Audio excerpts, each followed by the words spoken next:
Yo, yo, yo, it's your boy, Mark Stereo. What the heck is going on? This chat looks different now. What's going on here? Let's see what we got going on.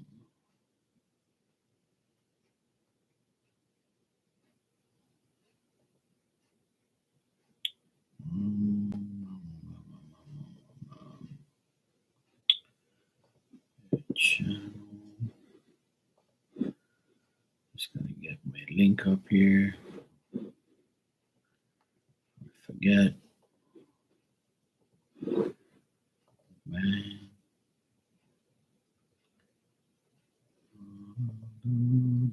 Yep, some different shit going on here.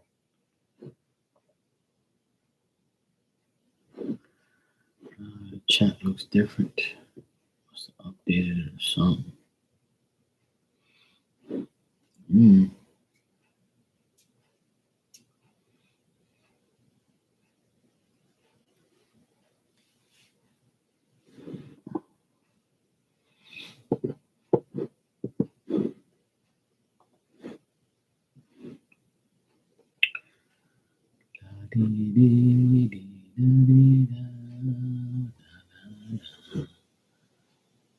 What the fuck?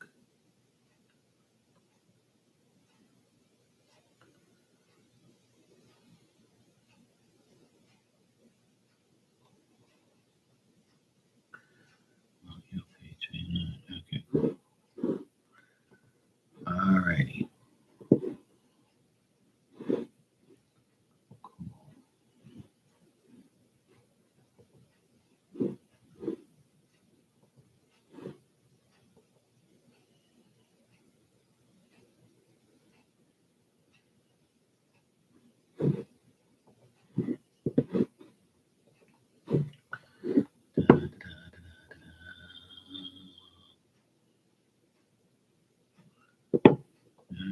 They're checking themselves. Yes. Alright. Yes, sir.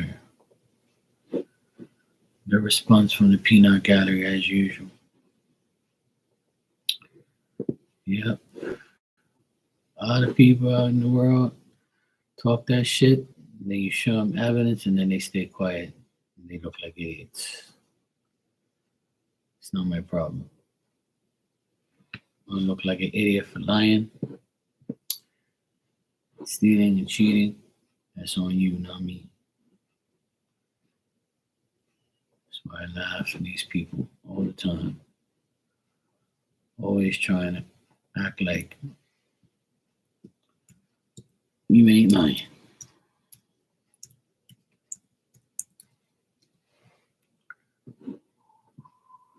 Oh, cool. Yes, sir.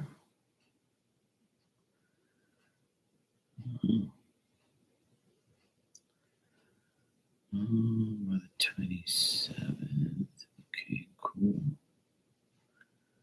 Good.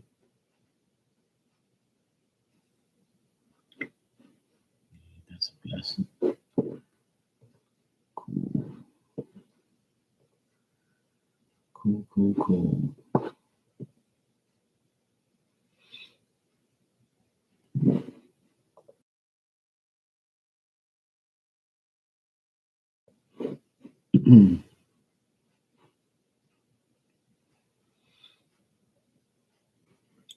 It's amazing how people are.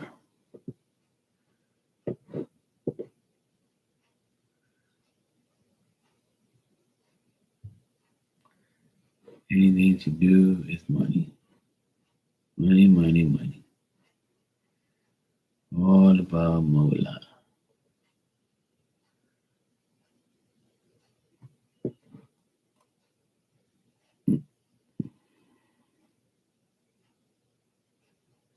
Oh, shit.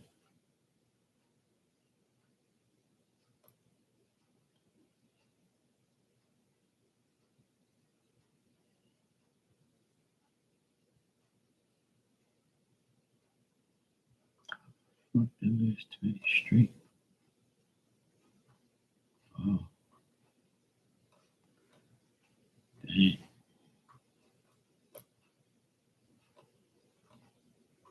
Oh well. Oh well. Oh well. Hey Tristan. Oh, it's good so far. I just got on like 5 minutes ago. How you been doing, man? Haven't seen you in a bit. Hope you're always good in your world.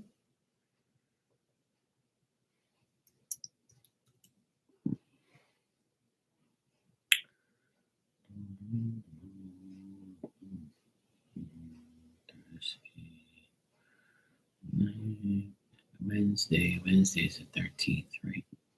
Yeah, Wednesday. Okay, cool. You're good. You can't sleep. Yeah, that's what happened to me last night. I was in my bed, just couldn't sleep. Tried, then woke up numerous times here and there. Did get some sleep, and then when it was time to get up, that's when I was at my tiredest point and wanted to go back to sleep, but I couldn't because I had to go work and do things. It's always some bullshit, man. It's never easy. I'm exhausted right now. I can go sleep, but I don't feel sleepy right now. I'm tired. I can go sleep, but I just came on here for a bit, see what's going on. But yeah, man, it's been like that. A lot of it's weird because it's like, how could your body not go to sleep? You know, it's tired. It wants to go to sleep, and it's not like I got like anxiety or anything on my mind that's bothering me. Like I'm good. Like I want to go to sleep and sleep for like 8 hours straight.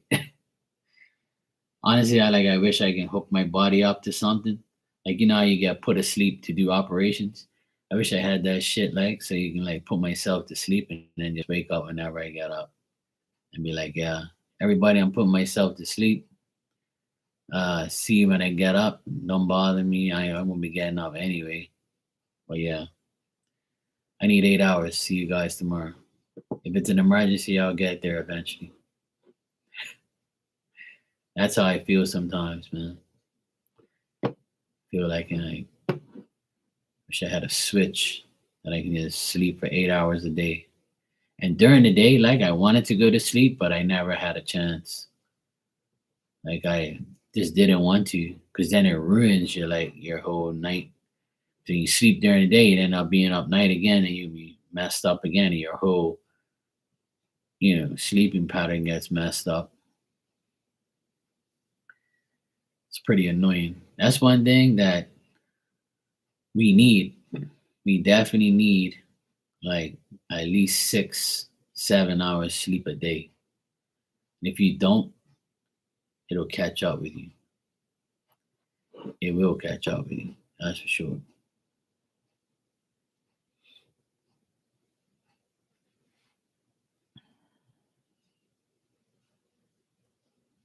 And oh yeah. You know what put me to sleep every night was smoking weed. When I used to smoke weed every day, at the end of the day, I'd be like, yeah, have a few like tokes on my weed and then that's it. I'll be asleep. But see, at last 6 years I stopped. I haven't smoked ever since. I gave it all up. But I've been sleeping no problem here and there. But some nights, it's tough. Like it's your body just like, nah, I'm not gonna sleep. Oh yeah, I smoked weed forever, man. For like over 20 some years. I started smoking weed when I was 17, and then I stopped at like 40. Yeah. Nah, trust me, I smoke weed every day, all day. Yeah, every day, all day. Too much. I did back then. But I'm 46 now, and when I was 40, I just got up one day and I was just like, you know what, I gotta stop doing this shit. It got too expensive. It got too like, it just got too. It was too much. It was just too much for me, and I didn't want my nephews to like see me do it or smell it. they were getting at the age where, they were like 9, 10, 8, 9, 10, whatever it was 6 years ago. And so they knew what it was, through their friends or whatever. So I didn't want them to see me do it. So I kind of like stopped. Why? I did stop, not kind of. I did. And I don't want to like do it again. I don't have a desire to do it. I'm not against it. I don't care who does it. Yeah. Yeah, some it can make you paranoid. It's just a matter of like, all depends on how strong it is or how you feel at the time. I've had my moments where I'm like, holy shit, I need to stop. I've taken breaks here and there. Like I went like a whole 5 weeks to 2 months without smoking sometimes to rejuvenate myself, take a break, give my body a break. But the best thing I gave up was smoking cigarettes and drinking alcohol. Like drinking, I used to drink vodka and cranberry all the time because I was a DJ. See, so I got passed free drinks all the time, free weed. Guys would give me a cigarette whenever I needed it because I was playing music and stuff, and I didn't have the chance.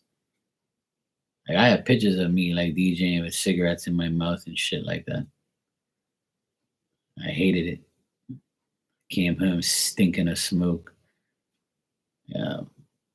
But ever since I stopped 6 years ago, it's been the best ever. Like my whole body feels different.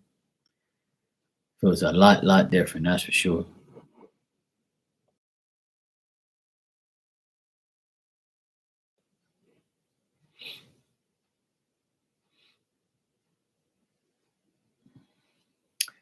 Otherwise, that like, I don't care who does it. All my friends still do it. My cousins do it. They always tell me, like, you sure you don't want to do it again? I'm like, no, bro, I'm good. I'm tired of that shit now. I'm heading off. And when I stopped, that's when it all became legalized everywhere. And I was like, well, that's cool. I don't care. They were like, yeah, it's legal in California. It's legal here. You can go here. You can go to Boston. You can go anywhere. It's not legal in Bermuda, though. But I was like, look, I don't care. You guys don't get it. I just don't want to do it anymore. It got too expensive. And it was just, I got tired of it, to be honest. It was the best decision I made was to quit, especially cigarettes. Nasty ass shit. And alcohol. All of that stuff's no good for you. So yeah.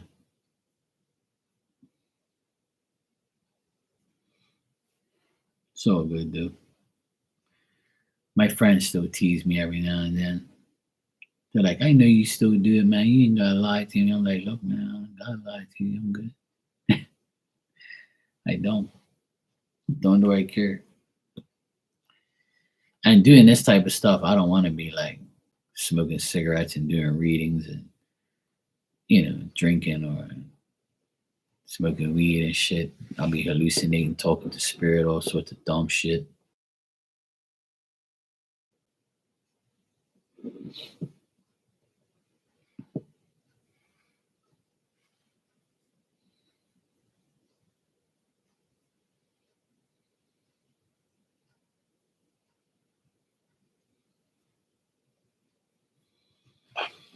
But to each their own.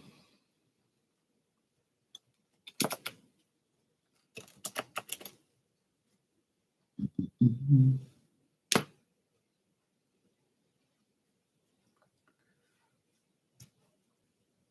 If you want a message, I'll give you one, bro. If you want one.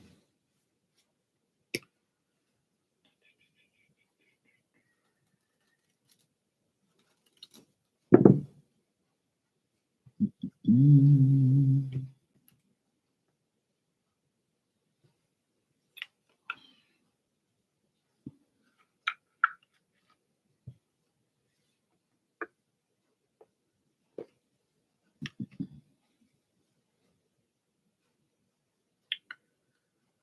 Well, I just got on, so it's only been 15 minutes. Usually, like when I'm here for like a half an hour and everybody sees me and they'll come in. And I'm on here from like now to like 1, 2. Last night I was here till like 1:30 in the morning. And that's when everybody comes in, like, because everybody's like hours behind me, or like, or they're sleeping. So like the Californian people are like 4 hours behind. So right now it's 11 p.m. here. So it's like, 7 there. So they're like eating dinner right now, and then they come on here, and then everybody from other places are an hour behind me.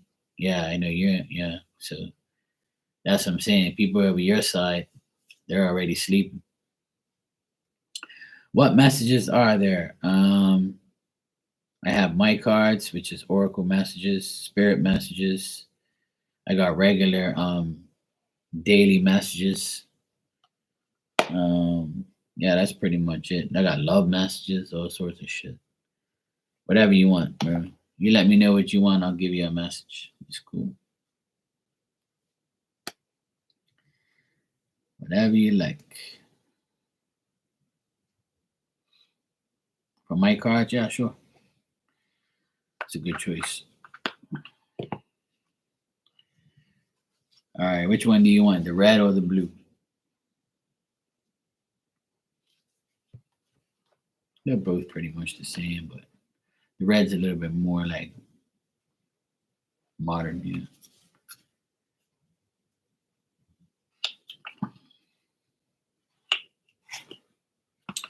All right, red it is. All right.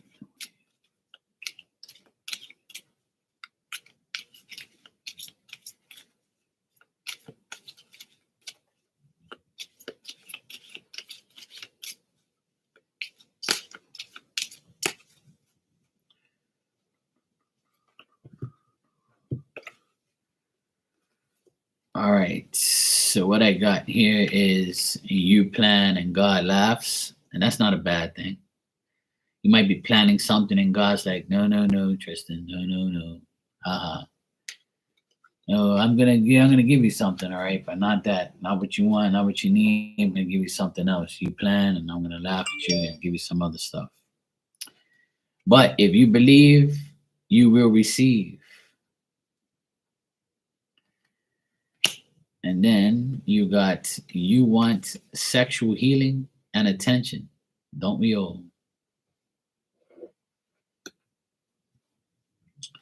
And remember that what goes around comes around. So there you go, bro. That's always been one of my sayings. You plan, God laughs. Because every time I plan something, God laughs at me. Yeah, definitely the third card, yes. Sexual healing and attention. Don't we all want that? Yeah. Just not the wrong sexual healing and attention. That's the main thing, not the wrong shit. Good stuff. Fuck. Oh shit. It ain't easy. It is not easy. Yeah, same here. Um, I'm at the age now where, like, I wouldn't mind having somebody, but then again, I watch my brother get a divorce. I watch my sister get a divorce. I watch my best friends get a divorce. You know, the only true couple that is still alive and still together for years is my parents and my family. My older sister, she's been married for 25 years, but she's always arguing with her husband anyway. They're not divorced or nothing like that, but they're a bunch of idiots. So it's hard for me to like find somebody decent and like trust that person. My brother was married for 17 years before he got a divorce, and my sister was married for 25 years before she got her divorce. Yeah, I agree with that. Yeah, I agree with that. I just think that, just people make it difficult.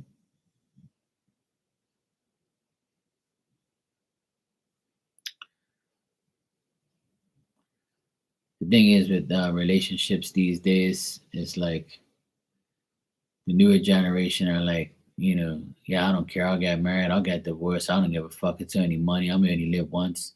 If I'm not happy, I'm going to go be with somebody else. They're gonna put a ring on my finger, or I'm gonna put a ring on your finger. I'll marry you. I don't give a shit. I don't give a fuck what anybody thinks. Things like that. People are just whack. Mhm. Yeah, exactly. Yeah, same here. My parents are 80 and 77. So my dad's 80, my mom's 77. They've been together over 60 years.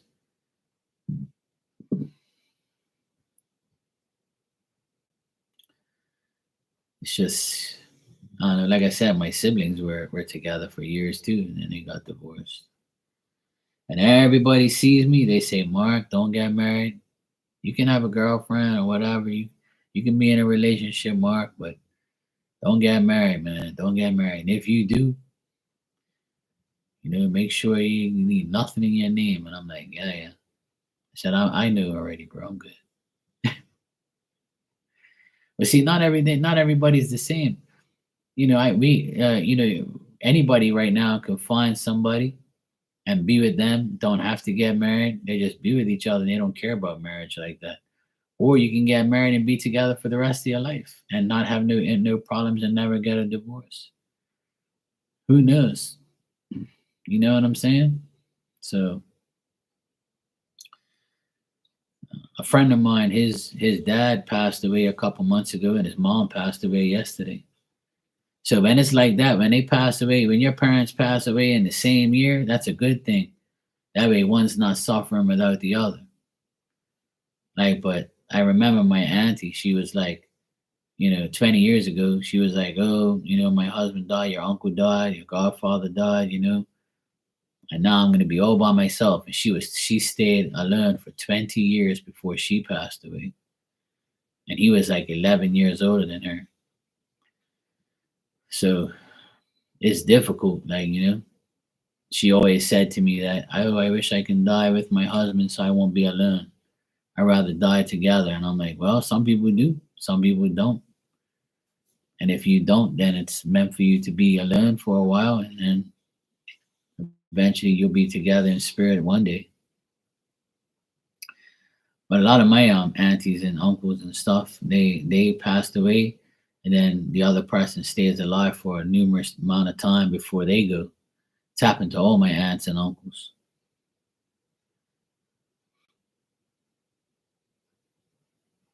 It's just fucked up. That's all. It's the way life is, unfortunately.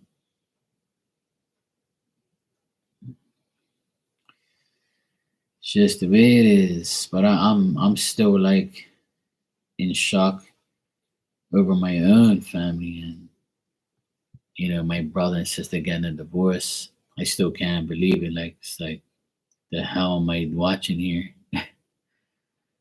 And you never think that shit's gonna happen, but when it does, you're like, wow, you know, why us, or why them, or so it's difficult.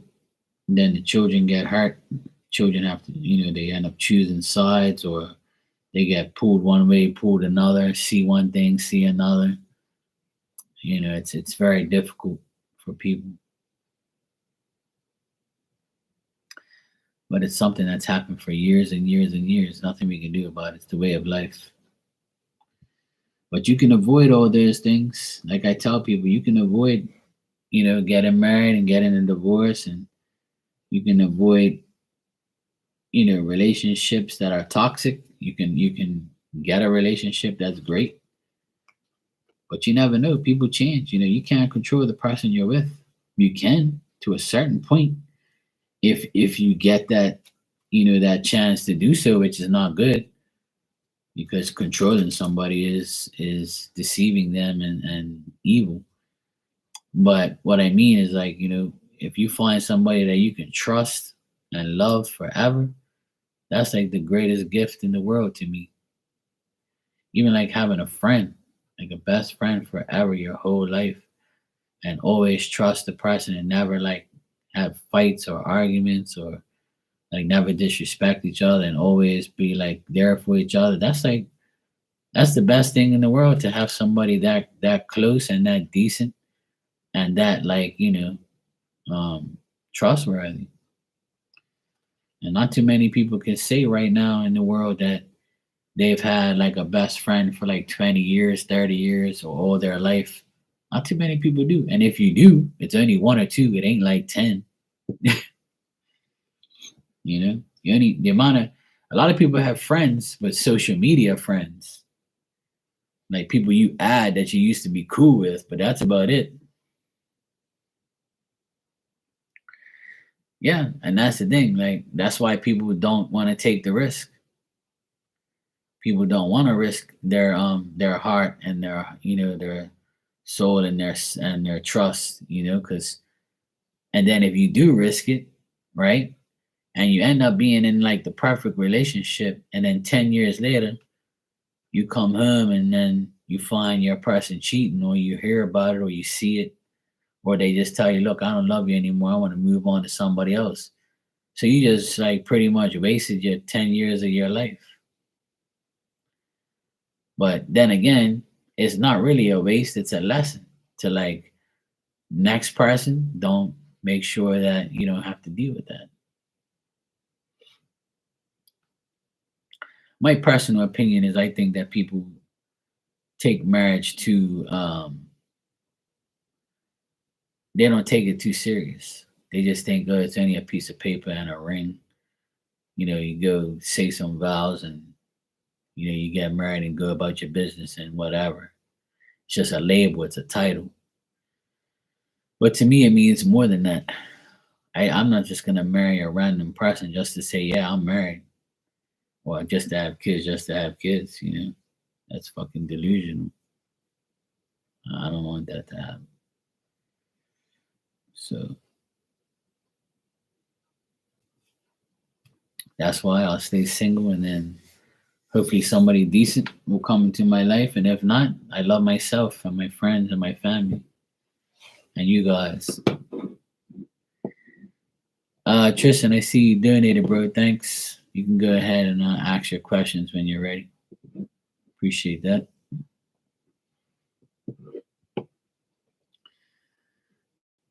I got one good friend, and I hope he stays in my life forever. He's great. Yeah, same here. Like I have my cousin and my best friend. I've known him since kindergarten, um, in school, and then we actually found out we lived like 5 minutes away from each other, and then we ended up being best friends in school. And then he got married, and we kind of like distanced a little bit, and now he's getting a divorce after 20 years. And we work together. We have our own businesses, and we merge together to help each other sometimes. I haven't seen him in a while. He's going through a lot right now, so I kind of just leave him alone. So, but now he knows where I am, type of thing. But that's like the only person that's been in my life all my life, the only real true friend I have. I have some other friends that I've known for like maybe 20 years or half my life that I still speak to and cool with. But everybody, as we get older, like we kind of like just disconnected from each other, from seeing each other and talking to each other every day, to casually just saying happy birthday once a year, Merry Christmas, or hey, what's up, bro? You saw the game or some shit like that. Like there's contact, but like not like it used to. But we all knew each other and stuff, like shit like that.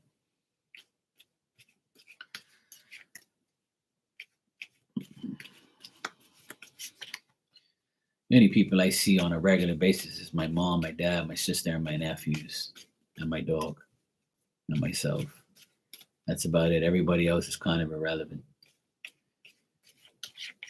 All right. You want a career reading and a journal. All right, cool, bro.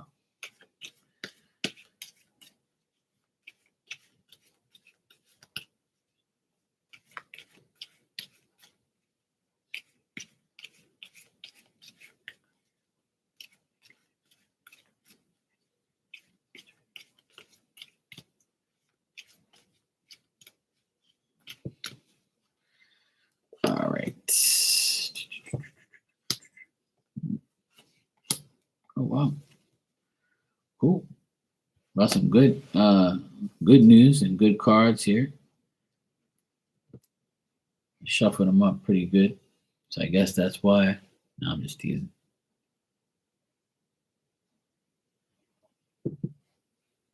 All right.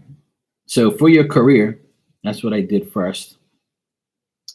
In the next 2 months in your career, the end of this, from now to the end of the year and going into next year and all of January, things are gonna get better for your career and your job and things like that. You're gonna find the right combinations, you're gonna make the right adjustments.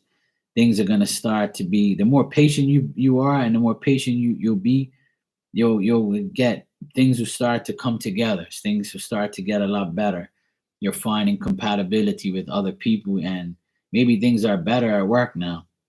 And if not, things will get better. Um, if you work alongside a woman with brown or dark hair, then I feel like this woman can help you at work. Um, and also, what I'm getting is like you finally trust in spirit and in God or whatever, and you trust yourself to like make a decision and be free to set your emotions into place and be free and have freedom of speech and test people's sincerities and um know exactly what you got to do. I feel like you're going to bring everything's going to start to fall into place more and more as these couple weeks go by, especially in the next 3 weeks. So I would say from now to the end of the year, things are going to start to get better. Um, Even the place you work at, I feel they're going to get more business, and things are going to there's going to be some negotiations back and forth, a lot of business stuff. Like you might be dealing with people in another country, or you might even be offered to work somewhere else. So it's really up to you to take that decision or make that decision if that's what you want. Um, Even if you want like a new job, it's a possibility here as well. So if you stay at your current job in the next 2 months, it'll get better. If you want a new job, you can definitely find something new as well. But I feel like a woman will be helping you with this situation. If you have a woman boss or a supervisor or a manager, she knows what you're capable of doing. She knows who you are. And I feel like we've talked about this before in the past about how you wanted like a promotion or you wanted like a bigger position or you wanted to like excel in the company or get, do more. And I feel like that actually might happen, you know.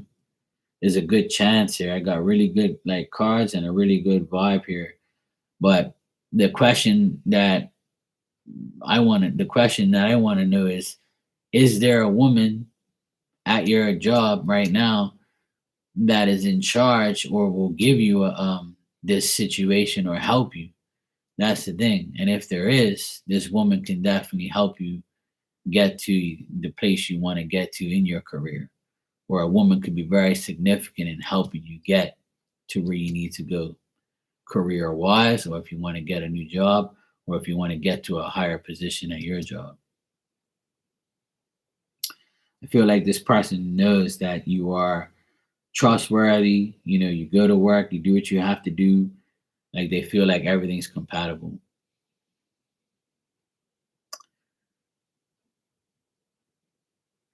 So you don't work with a woman. Okay, cool. So it doesn't matter really. I mean, because I got women here because the women are in the cards, but it necessarily doesn't have to mean a woman. But I feel like a woman can be um significant. Like, you know what I'm saying? Um if you don't work with women, then it could be like women clients, if that's the case. Um or this could be like just feminine energy in spirit trying to help you. Could be numerous things, like, but I got like two women here and I got feminine energy. So this could be like, in words of encouragement from women around you, women friends, just like even like maybe a woman coming out of the blue and say, "Hey, you want to work for me?" stuff like that. So just be on the lookout for like a woman, feminine energy trying to help you with something. So even if you can't think of any woman and none of your managers hires up are women and you don't work with any, a woman will be significant in the next 2 months in like possibly making your career better is what I'm getting. So let me just check something.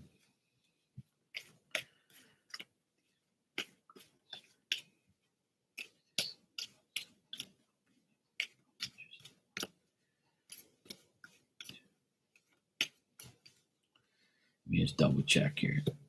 Yeah. I mean, I still feel like a woman's gonna help you get some type of career goal or it's gonna be significant in your career.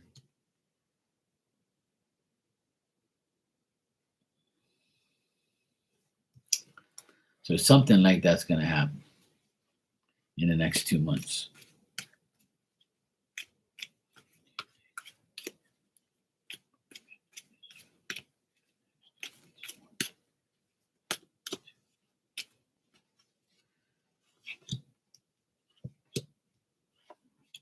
Yeah.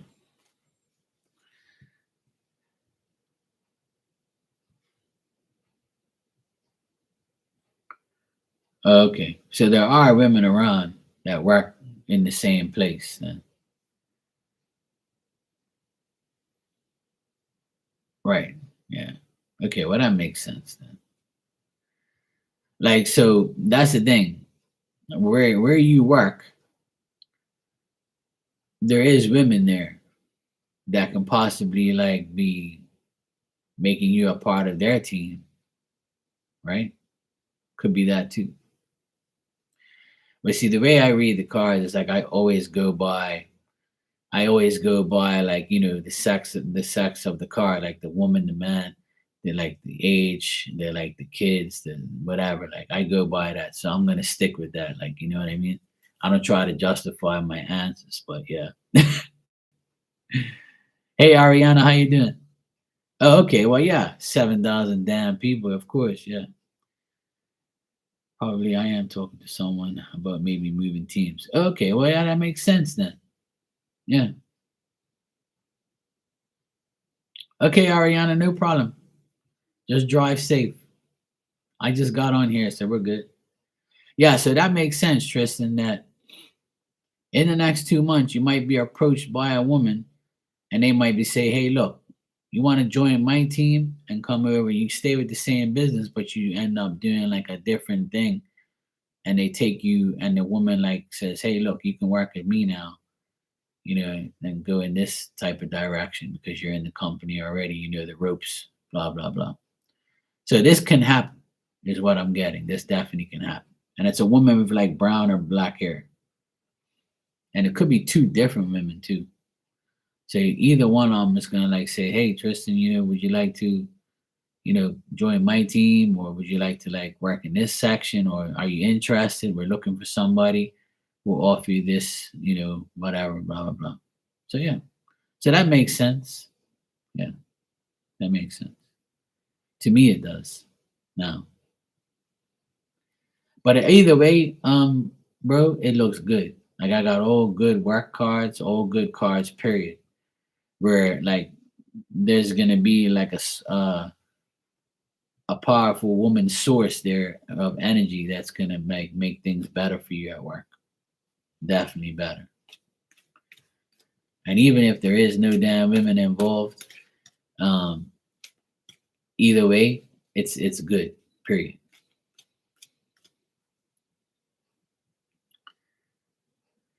My manager recently visited and he said things seem off with me and my manager. Yeah. So maybe that's it then.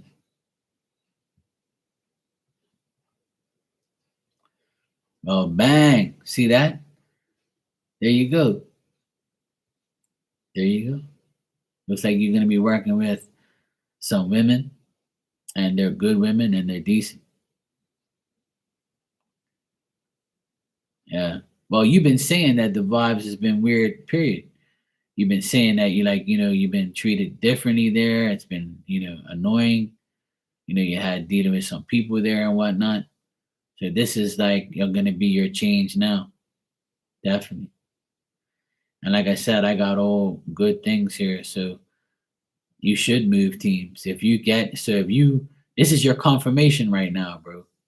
This is your confirmation. This is what you've been waiting for. Is the chance to like get away from all that toxic shit and people and those idiots that were aggravating you and people that you were dealing with. If that was the case, I believe that was you. Um, but yeah, it definitely looks like you are going to switch teams and you're going to be on a better team with some women that actually, will make things better for you to work with them. So that's good, bro. It looks good. If your company deals with international things, you might be working in a section. Yeah, you might be working in a section that deals with international stuff. Because I got the card where when I get this certain card, I'm not gonna expose my stuff on here, but yeah, when I get a certain card in the deck, it talks to me about international like negotiations and people like, or you could be if your company doesn't deal with anything internationally, and you could be dealing with somebody that's not from your country, like somebody that's on like an expat person or a person that wasn't born there or a person that like is from a different country. I can't say what card I see because I no, I'm just teasing. 301s. The 301s to me is a card that deals with business international. That's my international card for me. That's how I read it. A lot of people read it like differently. But to me, the 301s is like international business acumen, like business negotiations where you deal with people from other countries, things like that. Yeah. So if you're dealing with that, then that's what it probably means. Yeah. I can't let out all my secrets. No, I'm just teasing. Everybody reads shit different. But yeah, that's what I got though. So some of the teams are across countries, like managers in other countries. Yeah. Okay. Well, yeah, that makes sense then. That makes sense. That makes sense. So it looks like whatever you go to, whatever happens next in your career is for the best. And that's gonna happen this month going into next month. So you're gonna start the year off on a positive note. You know what I'm saying?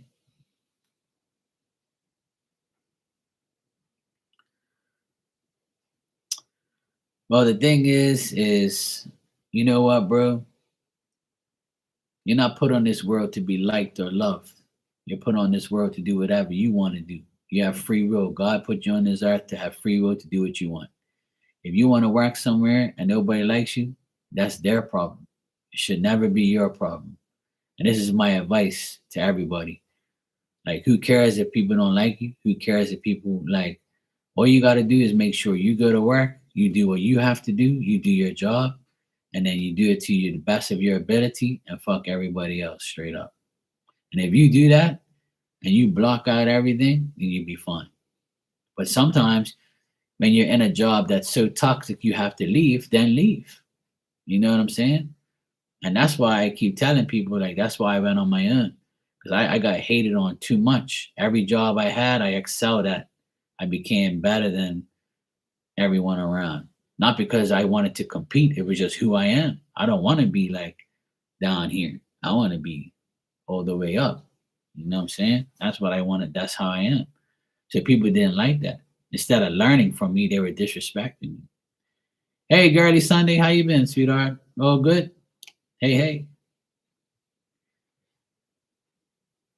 Yeah, exactly. But the reason they do that is just jealousy and stupidity. People have nothing else better to do, bro.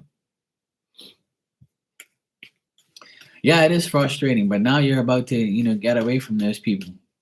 I really strongly feel that from what the cards I got for you. So hey, things change, things get better.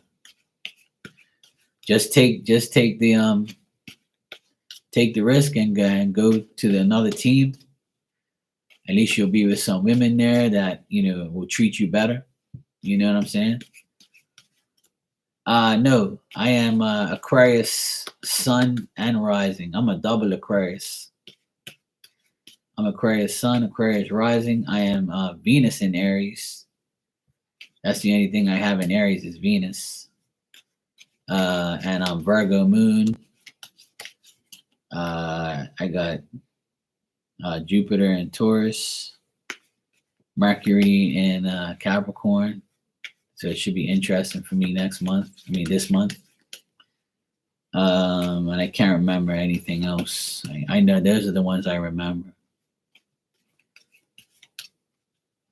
Something like that, yeah. I know those are the ones that I can remember. Yeah. I got along with I've had yeah, that's a lot to remember for sure. Yeah, Tristan, I believe that you should, man. All right, so I'm gonna answer your second question now. I'll give you a general reading for the next 30 days. Yeah, I never forget when I got my chart read like 10 years ago. My one of my really good friends, she's in Aquarius too. She's a medium. That's how I knew I was a medium, like for sure. Like maybe I would say more than 10 years ago, probably 2008. How much is that? Let me see, 2008. Yeah, anyway, yeah. In 2008, I met this lady, and she read for me, and she told me that I should be doing mediumship and I should be a psychic. And I'm like, yeah, whatever. Just give me a reading. And she told me all this stuff and blew my mind away. And then she goes, I should do your birth chart. And I'm like, yeah, go for it. I don't care. She goes, oh, what are you? I said, I'm Aquarius, February 6th, blah, blah, blah. So then she goes, oh my God, you're a double Aquarius. And I was like, what the hell does that mean? And she was like, yeah, you got Aquarius Sun and Rising. I'm like, oh, okay, cool. So what does that make me? Double smart? She's like, yeah, pretty much. I was like, okay, cool.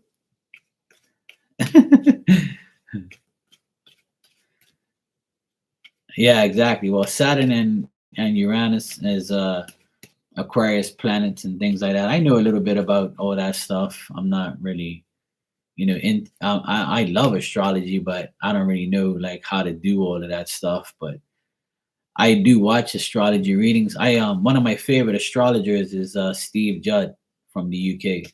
He's been to Bermuda like 50 times.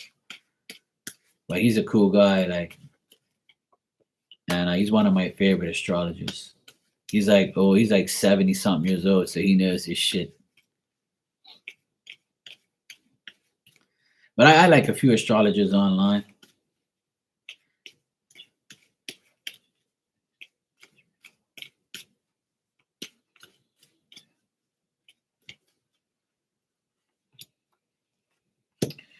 All right, so Tristan, what I'm getting here is a lot of communication in the next. Right, exactly. I get a lot of communication for you, Tristan. A lot of texting, messaging, emails, and this is going to be enjoyable communication. Um, I know that you've been through some rough times, with these people aggravating you at work, things like that. But don't self-destruct. Don't show like your weaknesses to anybody, even yourself. Stay away from any type of like people like that cross your temper or try to make you like mad or whatever. You're gonna get tested in the next 30 days. You might have some people or a person like try to annoy you, try to make you self-destruct to make you look a certain way. But there's going to be some obstacles here and there, some decisions you're going to have to make in general. But try not to let these things get to you too much. Um, Also, like spirit wants you to like not always. Spirit doesn't want you to be ignorant to the fact that you can learn, you will learn. You need to find the knowledge. You need to get the knowledge. You need to understand things more and get to yourself, get to a better place. In your mentality sector. Accept the fact that spirit's helping you. Accept the fact that you can't be shallow or feel like you can get something or you can't do something. Like your self-esteem needs to rise and get better. That's what they're telling me. And that's what you have to do in the next 30 days. Like get in the spirit of Christmas and the holidays. I know you probably I'm not the type of person that likes Christmas a lot, but it's cool to see, my nephews and my family and stuff like that. But like, when you're not with somebody in a relationship, it's kind of annoying to have, to be in Christmas and you don't have nobody to like share it with. But it's if that's how you feel, like don't let it get to you. Like don't let the holidays get to you. Don't let things get to you.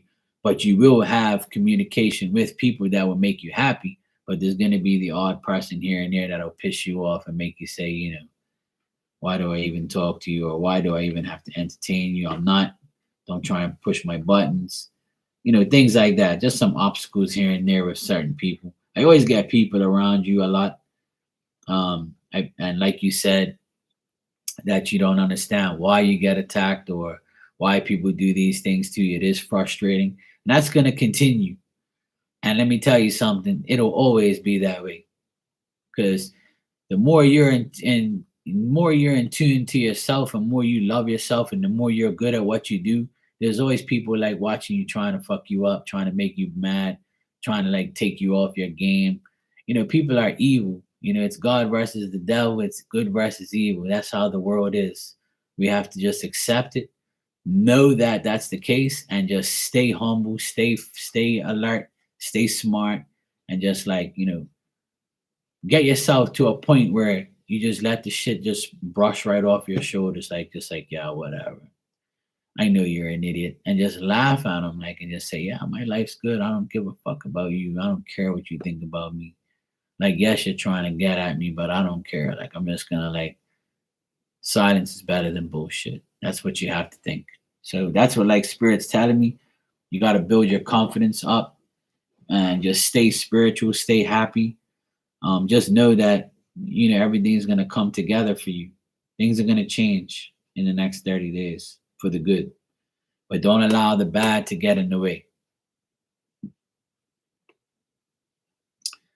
Just have like if you have these deep feelings inside of you that tell you like you have to be sincere and you're being tested and you need to like really show your emotions and be free to speak them. Yeah, exactly. So take my advice, man, and just let people talk and let people say whatever they want. You can't do nothing about what people have a freedom of speech. Let people talk shit. Don't worry about it. Just let that shit slide off your shoulders and just be like, yeah, whatever. I'm Tristan. I'm the shit. I don't give a fuck what you think. I'm gonna be the best version of me, and I don't need none of you people to tell me anything. I don't give a shit what you think, what you say. So that's my advice to you is to stay on that mentality of I'm not going to entertain this. I'm not going to give it my energy. For years and years and years I've had psychics tell me, Mark, don't give this shit your energy. And I'm like, what the fuck does that mean? Like, you think I'm just going to let people talk shit to me and I'm not going to say nothing? You crazy? I'll fuck them off. I'll threaten them and I'll beat their asses. But then they're like, no, don't do that shit. If you don't do it, then it'll go away because they know they can't touch you, they can't get to you. You just treat them like they're the wall. The walls don't talk back. They're just there. If you bang into it, you hurt yourself. You see what I'm saying? So that's how you really got to think of life and how things are. So if you do that, Tristan, you'll be all right. Hey Nick, how you doing, bro? You went on a date with a great guy, but he said he didn't feel spark chemistry with you. Hey, well, that's his loss. That's how you got to look at it, bro. I know it's sad and I know it's fucked up, but you got to look at it this way, Nick. It's his loss, not yours. You know, that's it. It's his loss, not yours. When you get rejected, it's God's protection. Rejection is God's protection. That's how it is, bro. All right, Tristan. But I see good things, bro. I see good things for you. I just feel like more self-reliance, more self-confidence, and I say this like a million times and I'll keep saying it. Like the more you love yourself, the more you ain't gotta worry about everybody else. And just let people like do whatever and say whatever, who cares? Like just keep your head high and know that good things are coming, especially with your career and it'll just make you feel better. Once your career starts going in the right path, it'll make you feel better. And then all those things that happen, it will be all flushed down the drain. You know, just make sure you don't give it your energy. That's your challenge. That's your homework from spirit. Is there that I keep hearing that you have to like not give it your energy, and I've heard that phrase like 1,000 million times, and it's so hard because I try to do it every day. I try not to give anything my energy, but it's almost impossible because you're like, "Arr," you want to like growl and bark. Like, I can't believe this person's doing this. I want to beat the shit out of them. I want to fuck them off. Or, you know. Okay, Nick, cool. Yeah, I got your donation. Thanks, bro. All right.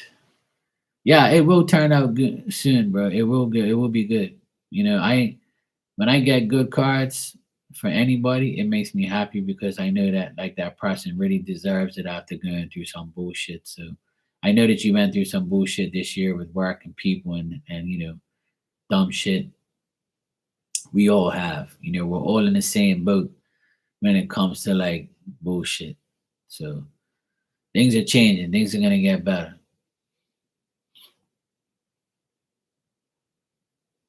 You're welcome, bro. No problem.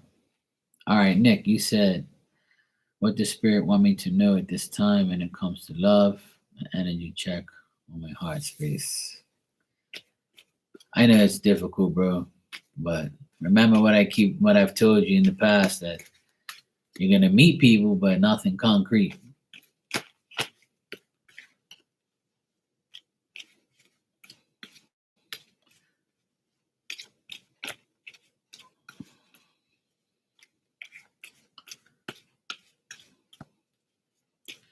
Yeah, man, don't look at it in a bad way. I know things. I know it's difficult.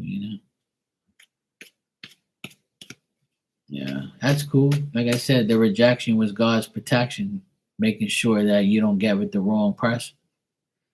That's how you gotta look at. Look, I know it's gut wrenching. I know it's hard to accept, and I know rejection is heartbreaking. For everybody. We've all been rejected. We've all been disrespected. But you gotta understand that that's God and Spirit saying, "No, Nick, this is not the right person for you. No, they're gonna reject you because we don't want you to get hurt in the long term. It's better to get hurt now than to get hurt after being with the person for years." Would you agree with that? I'm sure you would, right? It's better to get hurt now before you get hurt, and invest your time into some idiot that is going to treat you like shit. Well, there you go. At least the person was honest. And so you got to give him credit, even though it wasn't the right answer you wanted.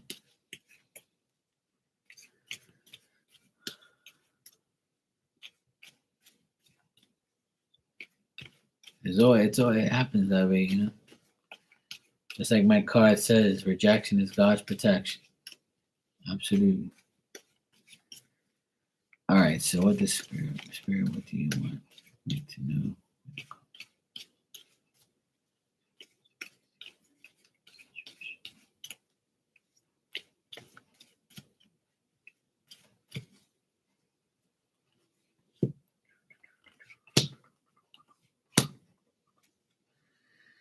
All right. Obviously, you've end this friendship between you and this person has ended. They want you to yeah, well there you go, bro. See what I'm saying? There you go.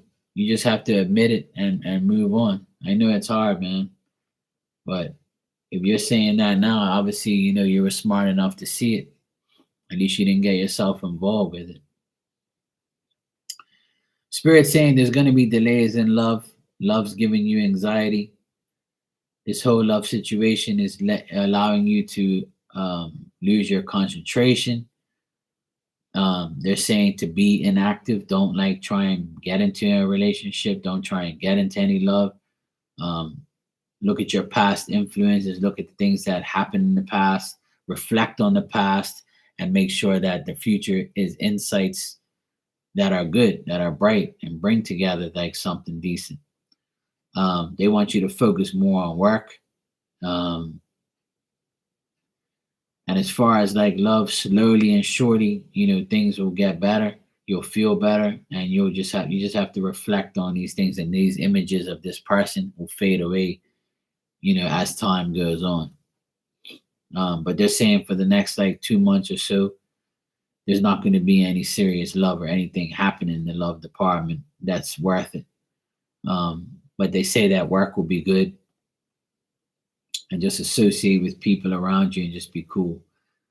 Um, you're going to have nostalgia and past feelings and memories of these things, but that'll soon vanish once you reach another person or talk to another person or be around another person. Try and talk to your friends and people that mean the most to you, and this too shall pass. But they're saying like to be just like change the way you think, change the way you look at things. Just know that this rejection was your protection. Just know that this rejection was supposed to happen. You've admitted right there that you had some red flags. You know. Okay, right. That's the three of that's the fire energy I got here. So yeah, does this person have black hair? 'Cause I do get somebody here that that you're talking to that can be like it feels like almost like the person you knew the person already, or you're acting like you'll feel like you've known the person or before, like the way you talk, the way you say things and stuff like that. So it's a good energy. I feel. I just feel like by talking to this other person, you'll get rid of the feelings you have from the last person, and you just be able to adapt to it differently. But take it slow. One day at a time. I'll just check that real quick for you.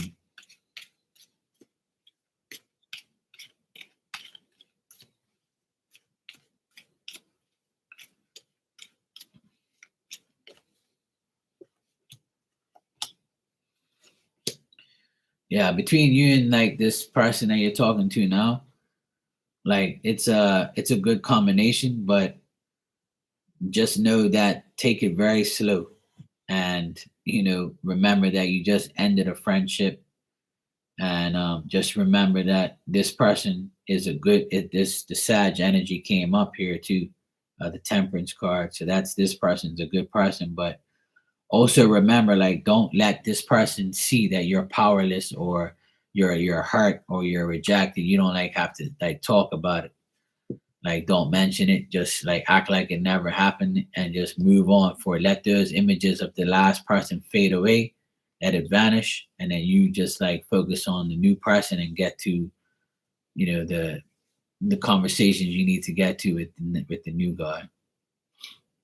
So spirit saying just you'll get over. You'll be fine. All happened for a reason.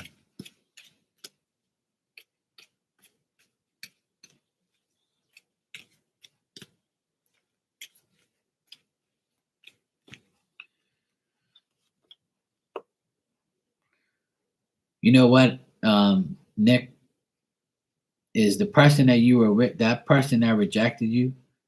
I feel like they were also sad and in trouble, and they were also restrained by other people. I feel like other people ran their life. Like the people that they were around were influencing him not to be with you, or influencing him to do other things.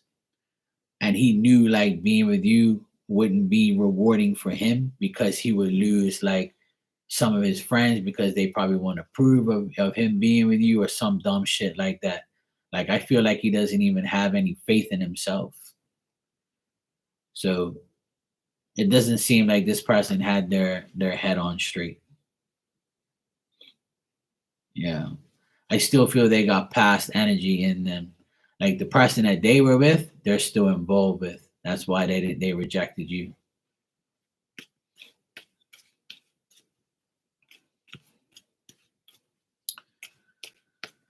All right, an energy check on your heart space.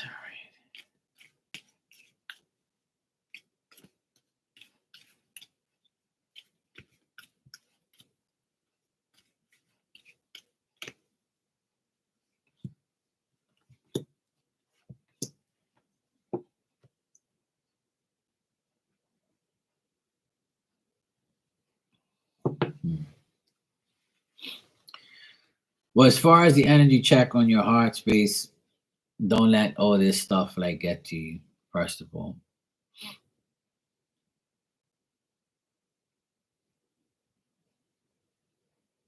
Yeah, don't allow it to though. Try to get over it and just like talk to the new guy and just be cool. Like I know it's hard, bro, and I know it's stressful, and I know it's annoying, and I know it's easier said than done.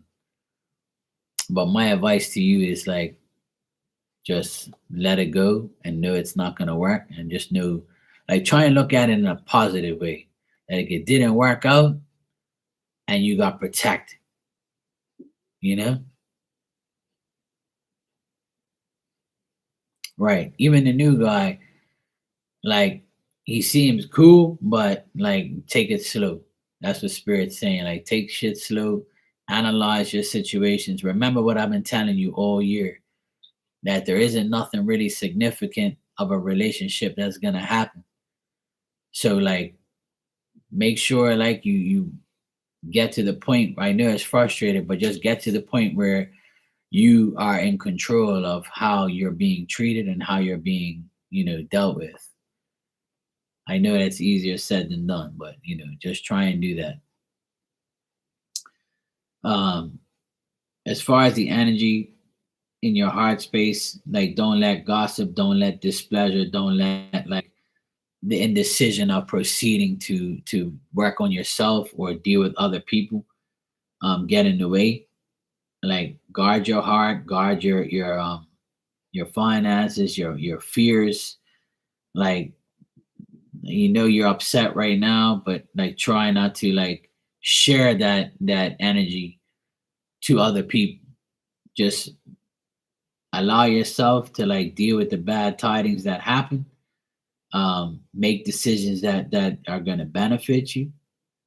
um, don't be reluctant to proceed in making your life better and healing yourself, and knowing that not everybody's going to be the right person for you, but also know that you're the right person for yourself.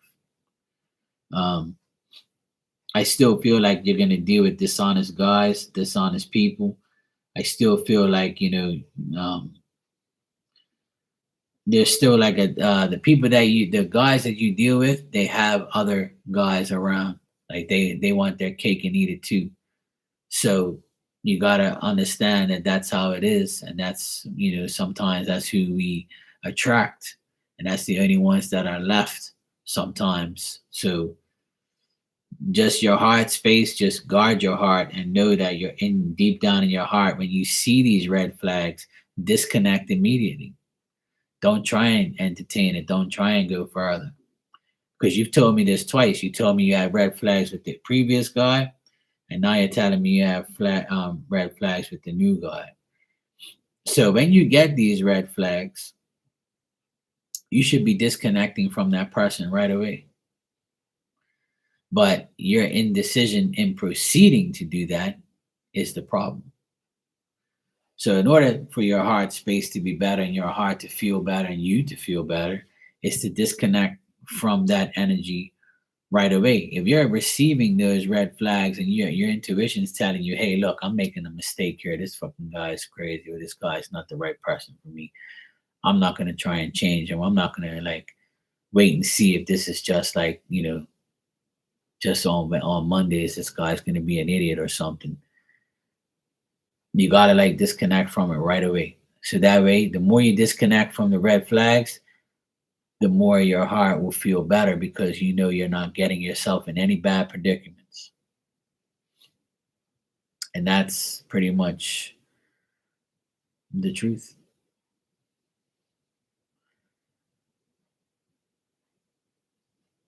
And that's how I roll now. As soon as I get red flags from any type of person I deal with, it could be friends, could be anybody, family, whoever. If I get a red flag from anybody, that's a wrap. It actually happened to me over the weekend. I had somebody get a reading from me, and then they got another reading, and they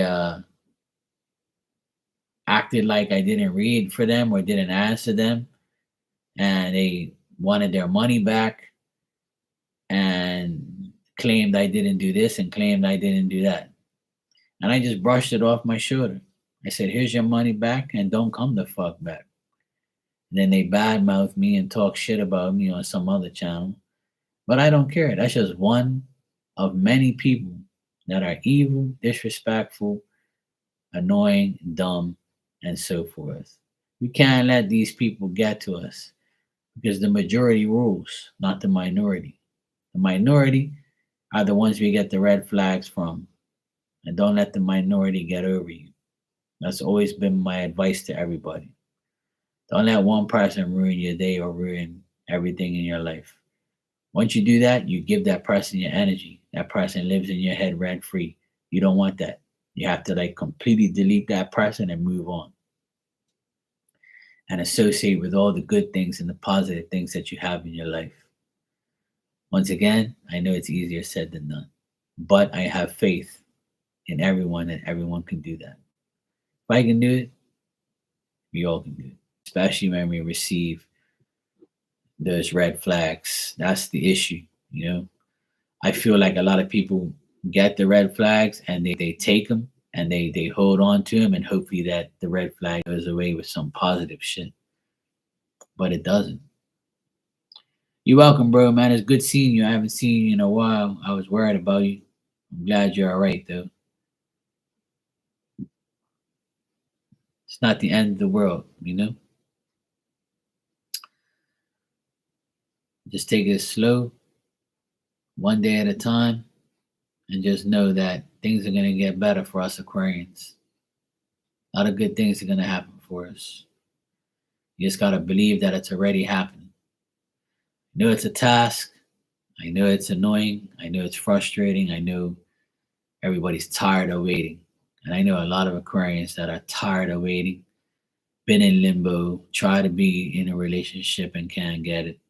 And not just Aquarians, a lot of people. The majority of the people that come in here are single, looking for love, want love. We're all going to get it eventually. We have to already believe that it's happening and we have to make the right choices. If we make the right choices in our love life and in our work life and in our own lives, then life gets better. We're all human beings. We make mistakes. We just have to fix them and make the right decisions intelligently. Hey, Caddy, what's up, sweetheart? How you doing?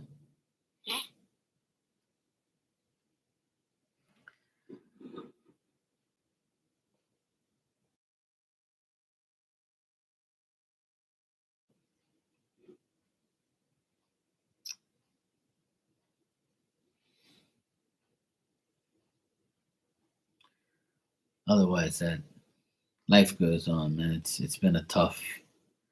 Okay, sweetie, no problem. It's been a tough year for a lot of people,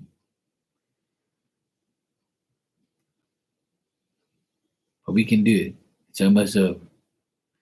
3 more weeks of this bullshit, and then we'll be all right. Starting next year, everybody has to promise me to make the right decisions. Okay, promise me that your New Year's resolution is to make intelligent decisions. Take the red flags and fucking run with them things. Don't hang them on your pole. Run.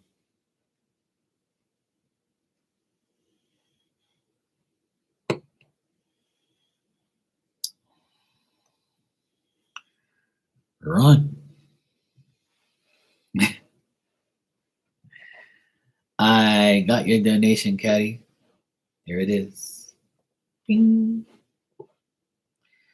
Thank you, sweetheart. Appreciate that. You can ask your question when you're ready.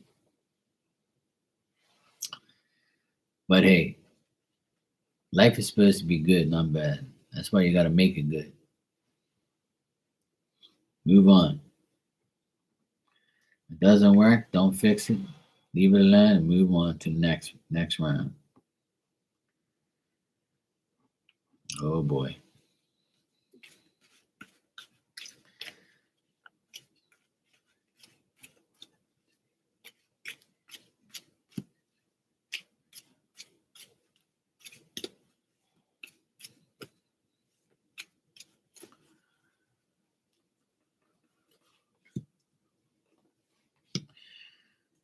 Well, not so good. He doesn't feel good at all. He feels like a little hasty. He feels a little like inactive. He feels like he failed. He fears like things are gonna get worse. He feels like he didn't gain anything. He feels like the relationship between you and him was too short. He feels like you weren't loyal enough, or you weren't like you caused delays, or you just he expected the difficulties and changes.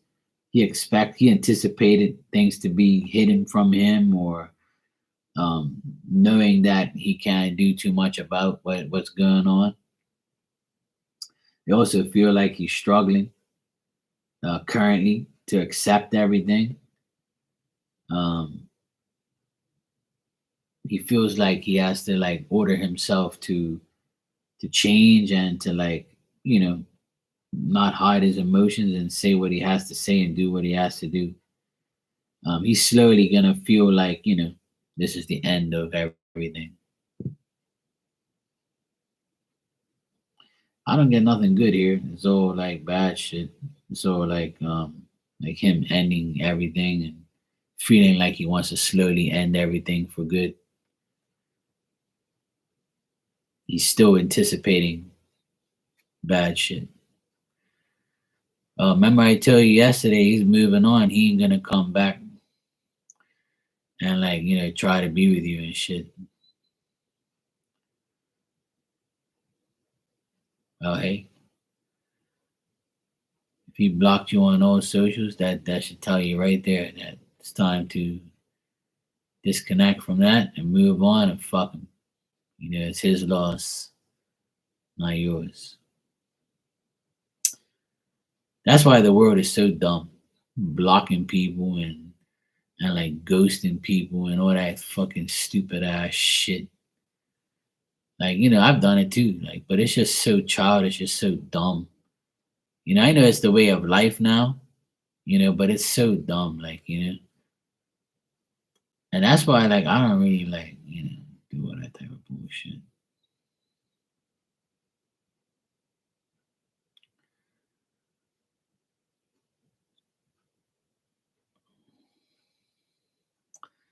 Well, that's the thing. See, and that's why yesterday or the day before, whatever it was, I told you that he's gonna like, pretty much say fuck it.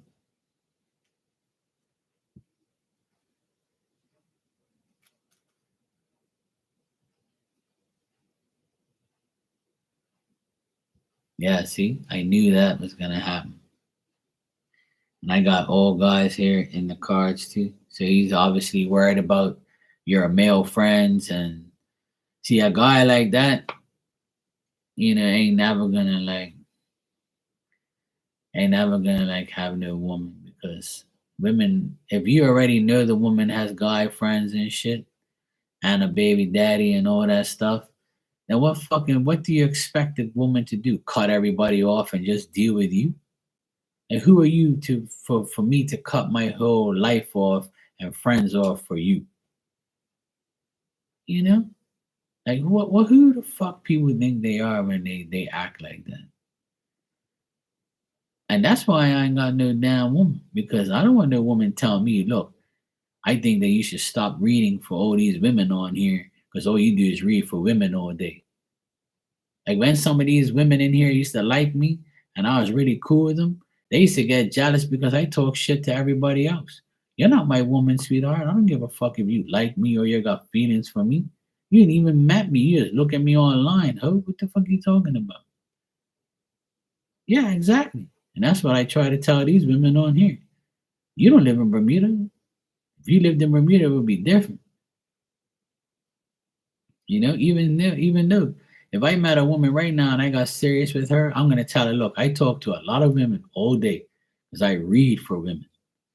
I'm not fucking any of them because they're all in foreign countries. My dick cannot go to the computer or the phone. Okay? So you're gonna have to get over that. If you can't deal with that, then don't I'm not the guy for you. I talk shit to them because I know them. I flirt with them, talk shit with them. That's it. But I'm not gonna cheat on you ever. So you don't have to worry about that shit. I'm not that person.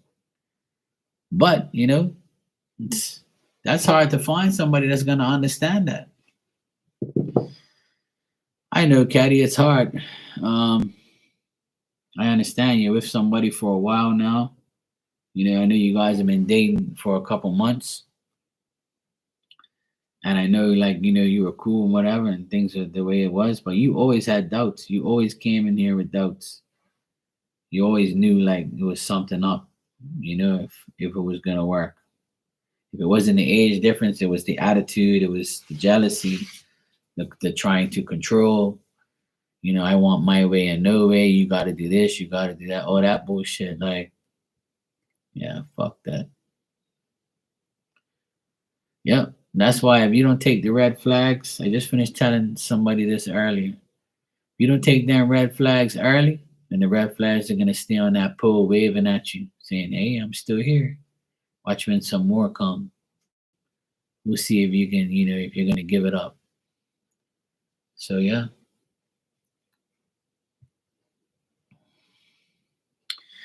Well, that's the thing. For you can say to him, "I keep telling him I only want him." You can tell me too, Marky, I only want you. I only got baths with you only. But if I don't believe that, then you and I aren't going to work. But if I believe that, you and I will work. Just as if I would tell you, "Hey, Caddy, I love you. I want to be with you only, baby. I don't care. I talk to other women, but you know me. I'm loyal to you. I want to be with you only. You're the woman I want." But you got to show that shit. You can't just talk.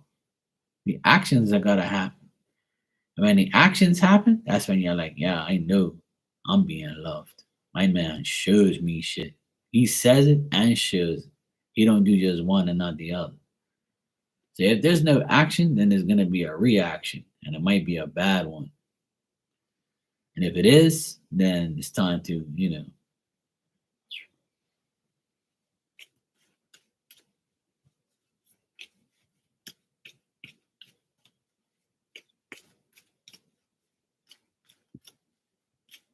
let me just check something for you. Yeah. Honestly, like I feel like he might say something to you again, or he might contact you again, like after, like at the end of the week, like maybe on the weekend or something. He might contact you or he might say something to you, but it's like a might right now, because right now, like he feels like he needs to overcome all this bullshit. He feels like he's not getting what he wants right now. Even at his job, he has no ambition. He feels delusional, he feels lazy. He doesn't feel like he wants to like be doing anything right now. He might even like go on a trip or travel somewhere or go somewhere, um or he's just like he's gonna move forward and not even know it, what he's doing. Like he is not sure what he wants to do. So he might contact you in the next 7 days, is what I'm getting. Like possibly on the weekend, he might say something to you. He might unblock you and be like, hey, what's up? Like, I'm sorry for overreacting, or like, what's the deal? Like, can we talk or whatever? He might do that. He might. Right now, he's mad. See, so the energy's telling me that it's flip floppish. It's like he might and he might not. Like, it all depends on if he feels like he ain't going nowhere with this. So if you told him like, yeah, sounds good, take care, then he might be like, see, she don't give a fuck. Because a man's reaction is he wants the woman to say, no, babe, please, I'm sorry. Oh my God, fuck, I'm sorry. I couldn't answer you. What do you, I love you. Oh my God, please stop. Come on, babe, please. Let's make up. Come over right now. That's what he wanted. But you was like, yeah, cool, bye. So he's like, I can't believe this bitch. She wouldn't even beg for me. Oh, well, then fuck it, then I'm gone. See, that's the thing. Like, exactly. You ain't chasing no motherfucker. That's like me. If a woman did that shit to me, I'd be like, you think I'm gonna chase you? Oh, fuck you. Hell no. Chasing your dumbass. Goodbye. Oh, hell no. I agree with you. Yeah, exactly. I agree with you 100%. I know it's sad. I know it's fucked up. But it's just the way it is. Yeah, see, that's just stupid shit. Like, why would you do that? Like, your son's in there or whatever, or if he was, or you're in there, like anybody can come in there. Like, what the fuck are you doing? Yeah, like why would you do that? Like you're fucking dopey. It's just like childish shit. Like what are you doing? Like bugs and shit are gonna come in there. It's cold. Where someone can like, walk in there and do something. Then how are you gonna feel if something bad happened, you moron? Like, see that shit? That childish, immature, fucking dumb shit. See, that's another sign from spirit saying, look, Caddy, see how stupid this guy is? I know it's hard to like analyze it that way, but you really have to like say to yourself, do I really want to be with a fucking idiot like this? You have to really ask yourself, do I really want to be with this fucking idiot that left my door wide open and got a fucking attitude like a little child and left? And now block me from everything and accuses me of doing this and accuses me of doing that. That's what you have to ask yourself. Like, do I really want to be with these fucking weirdos?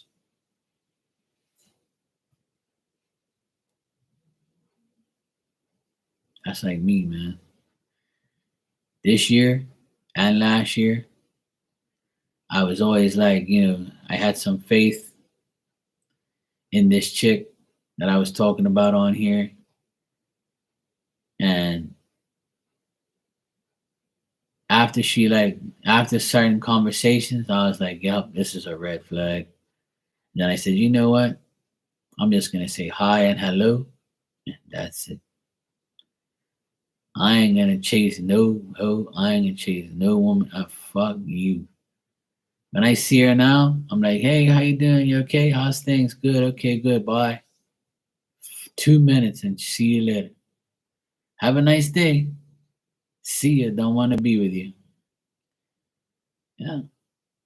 I got excited for a bit. Thought things were gonna go somewhere, and then all she did was start like being like kind of weird and lying to me, and then goes on a trip and not even tell me, and I saw you the same day you went away. Like, how the fuck can you do that? And everybody tells me, oh, well, you're not going out with her. Yeah, but we're friends. We talk almost every day. And you went the fuck away. And then I find out on Instagram that you're away. And we were talking in the morning. And then you didn't tell me you were going away the same day. You didn't say, okay, I won't see you. I'll see you in 2 weeks' time, or I'll see you in a week's time because I'm going away today. You couldn't tell me that. And you're my friend. And I can be a potential partner. So that was it. I was like, yep, I'm done. And that was the best decision I made. Now she must feel like an idiot. You know? Exactly. Her, an idiot like her. Yep. I'll never forget that day. I was so like hurt.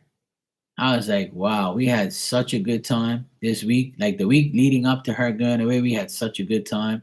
We had so many good conversations. And all of a sudden, like I go on Instagram, she's like, yeah, it's cold out here. And I'm like, this must be a video from like last year or something. And I'm looking at it saying, no, this today's date. What the fuck am I looking at here? Like, see, this is why I don't have a girlfriend. This is why I don't have a relationship because it's fucking lies, constantly lying and constantly like being secretive. How the fuck are you supposed to develop trust with a friend or a potential partner if you're lying from day one? You're a fucking idiot. I'm not gonna be accustomed to lying and accustomed to like accepting your lies. Are you crazy? Hell no. No, no, no. No fucking way. Marky don't play those games and nobody should. You know? Trust is the number one thing that should be on your list when you're with somebody. Friends, family, lover. If there's no trust, there's no love, there's no security, there's no faith, there's no nothing. Exactly. Oh, that shit's unnecessary. That's immature shit. If you're being tested, if you should only test the sincerity somebody has for you. That's it. And trust, you know? The person's sincere and you feel it and you can give them a little, pass. Then if you build trust and you know you can trust the person and you don't get no lies, no red flags, you know you're good to go. Yeah, exactly. Making you jealous. Oh, that shit's petty shit. It's immaturity. It's dumb. Like all these games that people play, it's all due to movies and soap operas, and they want to live that life too. Man, just live a real life. Just why can't you just be honest and not have to remember your lies? Why you should remember good times, not lies. Who the fuck wants to remember lies that you tell? You have to remember your lies. I got a hard time remembering what somebody's name is or what a reading I did for somebody, let alone lying. I really don't understand people anymore. I don't. And it happens to the best of us.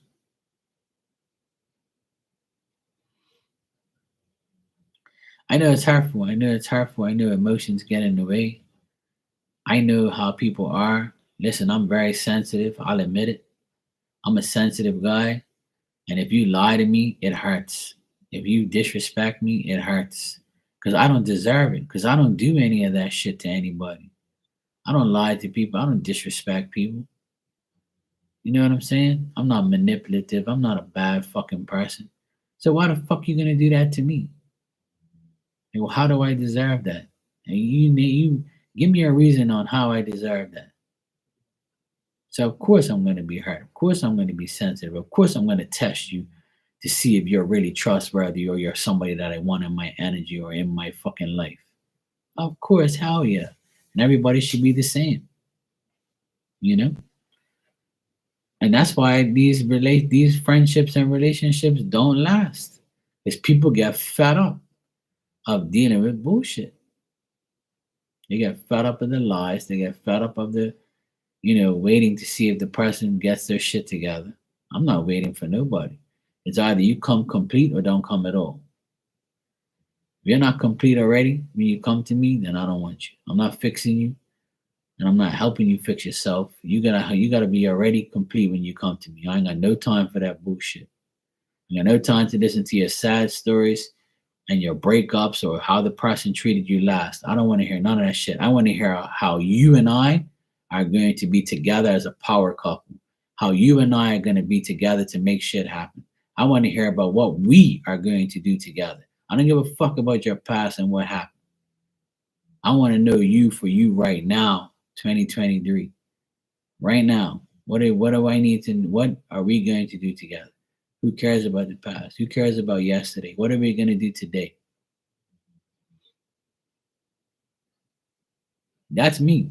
And if I'm not getting that, then I don't want nobody. That's it.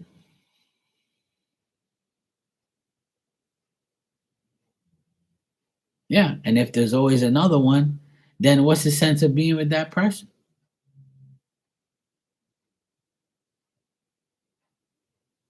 Exactly.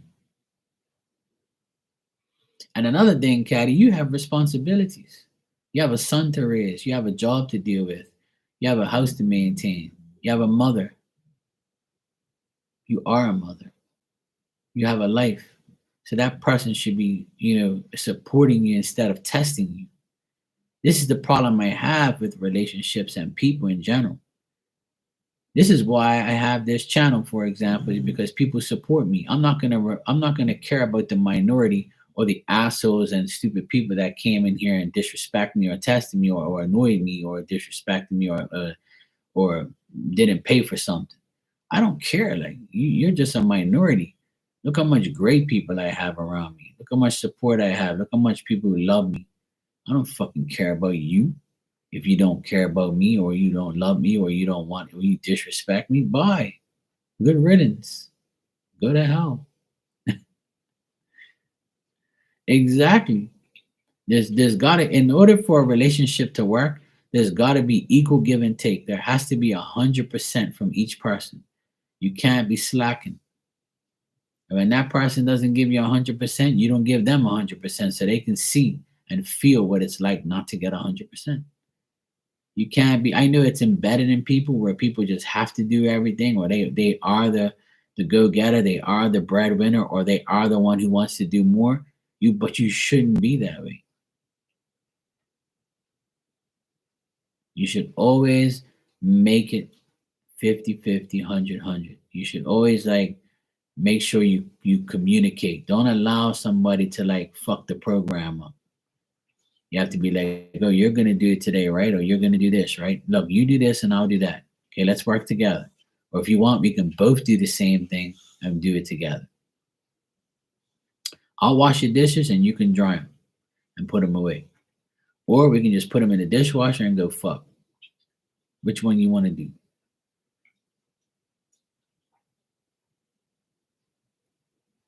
What's so hard about that? I'll wash clothes because I'm off today. Okay, cool. Tomorrow you're off, you can fold them all and put them in the dryer or do whatever the fuck you want or whatever. I don't give a shit. Oh, I can because I gotta go help my mom. Okay, cool. When I come home, I'll deal with it. I got your back, you got my back. You do for me, I do for you. Look, I'm really tired. I'm coming home late today. Can you cook? Well, how do you do the pork tenderloin that you made the other day? Okay, look, you put it this way, you do it that way, you cook it this long, you put it in the oven that long. I would tell you everything you need to do. Like how fucking hard is it for people to communicate with each other in an intelligent, decent way without arguing and like getting the job done? What is so hard about that? I don't get it. I do it every single day, and there's no problem. Hey, Rainwater, how you doing? Every day I tell my sister, what are we gonna have for dinner tomorrow? Oh, this, and this, or do you want to do that, and that? I'll say, okay, well, what do you have after this? Okay, that. Okay, well, look, let's do this today because the weather's bad, so we can't do the barbecue today. It's windy, so we'll do this in the oven tomorrow. Oh, okay, great. That sounds good. Because I eat dinner with my sister and my nephews every day. Or I'll eat with my parents. And my mom will call me and say, look, we're gonna have dinner on Sunday or lunch on Sunday. What do you feel like? Oh, well, we haven't had this in a while, mom. Okay, cool. Let's have that. Okay, cool. All right, I'll come early and I'll help you do the lunch. I communicate all fucking day. Every day I'm communicating. Every day I'm planning. I'm making shit happen. I do my part every day. So why the hell is it so hard for people to just get along and communicate in the right way? I just never understand how hard it is to just say what you want and do what you want and do it together. I don't get it. I really don't. I'm doing good. We're talking about relationships and how people are, not putting in 100%. It is pretty simple. It's actually, you're welcome, sweetheart. It's actually the best thing in the world to have somebody that actually is just as simple and communicates 100%, and you both are on the same page. It's actually like a blessing to be on the same page. And the day I find that, that's the day I'll be in love with that person. Until then, to be continued. And don't think that I'm going to do everything every day. Because that's exactly how my relationships have been in the past, where I do everything. I got to think of everything. I got to do everything. And all you do is lay on your back. Fuck that. No, no, no. No, it doesn't work that way. It don't work that way. Listen, I dated an Aquarius woman back in 2007, 2008. And we were very compatible. We communicated. We had a great time. We danced. We cooked. We fucked. We did whatever. But she just like had issues, and then she couldn't do two things at once. She couldn't date me and take care of her like father that was sick at the time, or parents or whatever. So she went back home to her country and just like left and didn't even say anything.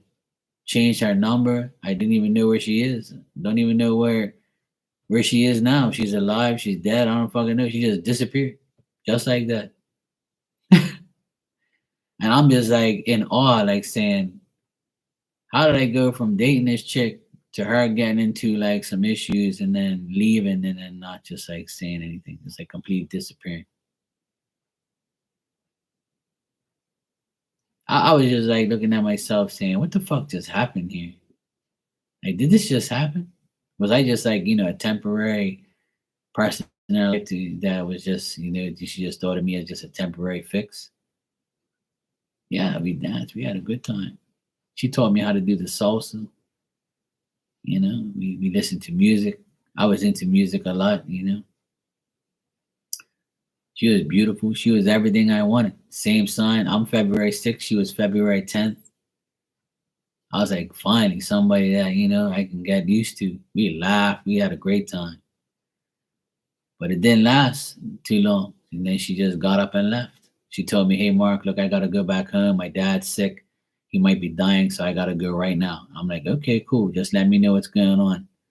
I'll support you. I'll come with you if you want. No, no, no, I don't want, no. I have to go by myself. I'm like, all right, cool. Look, just let me know if you need me. I'll come out there with you or whatever. I'll support you. I'll be there for you. No problem. After she got on that plane, I literally kissed her goodbye. That was it. Never saw her ever again. She's not on no social media, no nothing. It's like the weirdest shit that ever happened to me. And that's why, like, after that, I pretty much was like, you know what? I don't even know what to do with people anymore. These people are just fucking crazy. What am I gonna like? How am I supposed to, be in a relationship with these whack ass people? Why does God send me these people? That's what I used to ask God. Like, why do you send these fucking idiots to me? Like, I get all excited that these things that this person's gonna work out, and then poof, like some dumb shit like that happens, and I'm like, this doesn't make any sense to me. But if I want to be a hoe and fuck every last woman that comes my way, it'll work perfectly, which I don't want. I just want one woman for myself, but that's like is never the case. But if I want to be a hoe, it's the best life in the world for like, for a person who wants that. But like, if I don't want to be a hoe, then I can't find nobody decent. It's weird. It's the stupidest shit ever. It just never makes any sense to me. Yep. Yeah, but see all that. If you a guy who says I don't want to lose you, that's a sign of insecurity. Because you should already know that the person is yours. You're with him every day. You're talking to him every day. All right, Caddy, no problem, sweetie.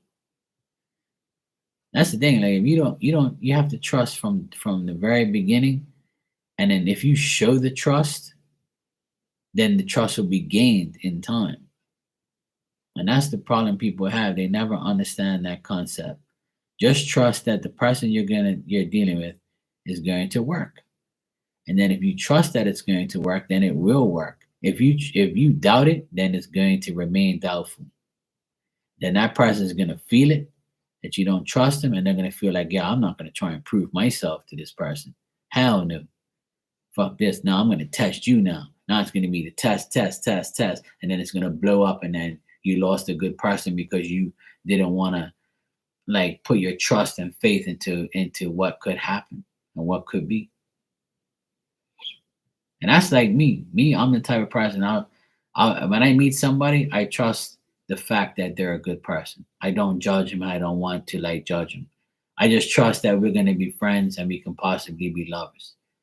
I put the trust into that person right away. But I mean trust as in I trust that this is going to work. I trust that this is potential. I trust that this can work and will work. I trust that this person is going to be good. But then when I get the red flags, the lies, and the bullshit, I'm like, okay, I can't trust this person now. And I'm going to detach myself now. Not 2 weeks from now. Now I'm going to detach myself. Then the person is going to be like, hey, you know what? What's wrong? You okay? I'm like, no, I'm not okay because you did this, this, and this. You fucking lied to me. And if I say to you, you fucking lied to me, then that means that's our last conversation. And I don't care if you come knocking on my door, offering your coochie to me, whatever you want, it's not going to happen. It's going to be like, no, sweetheart. I don't want you no more because you fucking lied to me. You're going to lie to me now. You're going to lie to me all the time. But you're going to get accustomed to lying. Then they give me this excuse. Oh, well, I don't really know you, so I had to lie. Are you listening to what you just said to me? I've had several women tell me, "Oh, I had to lie because I don't even know you." So that justifies your lie. It's because you don't know me. So I was honest with you and I don't know you. And they don't know what to say, so they just leave. Because they know what I'm saying is true. How the fuck you gonna lie to somebody? That's like you coming here and I lied to you about a reading and you never come back because I lied. Right? But if I'm telling you the truth, you're gonna be like, yeah, I trust this guy. Because every time I come here, he tells me the truth.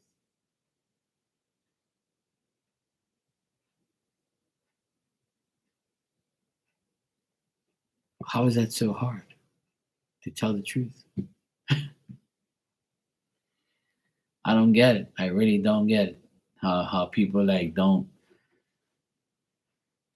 think that lying is bad or think that lying is justified by because you don't know the person. And I've dealt with a lot of women in my lifetime who have lied to my face. And I'm like, well, I know you're out of the list. I don't care how fine you are. Yeah, you got a nice ass.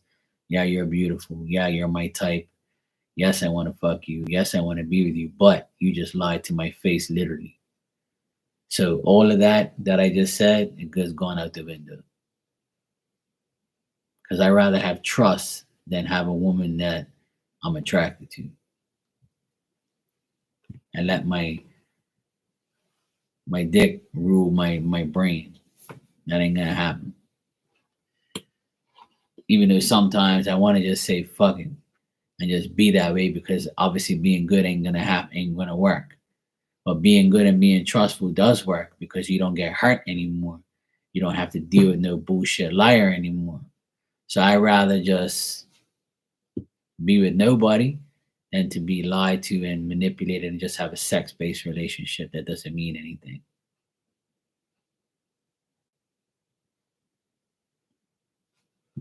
Simple as that. That's my opinion. That's my belief. And I'm living and dying by that. And I don't care what anybody says. That's the life I want to live. I want to live a trustworthy life. My reputation is going to get built in years and never be lost in minutes. Hell no.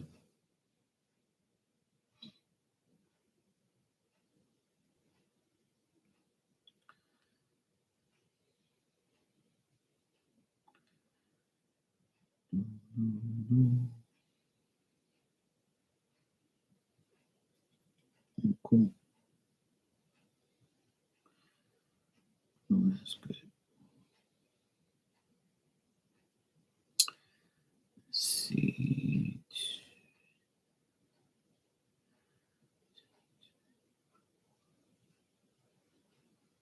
Okay, cool. All right. All right. If nobody needs me, or if anybody wants a message before I go, I'll give you one. If not, I'm gonna head out.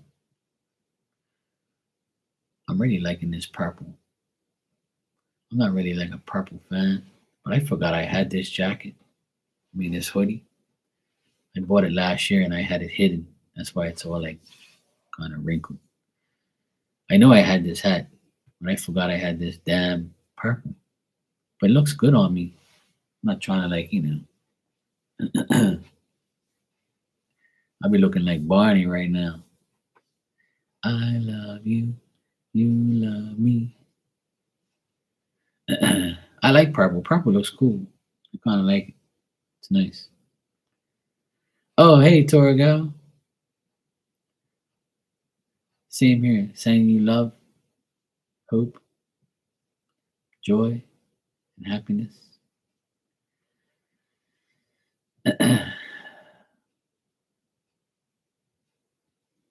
Hope everybody has a really good week. Hope everybody had a good weekend.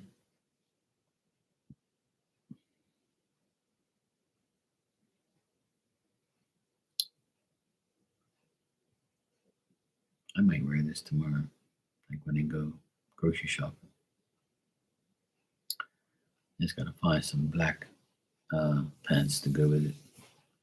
I'll be good.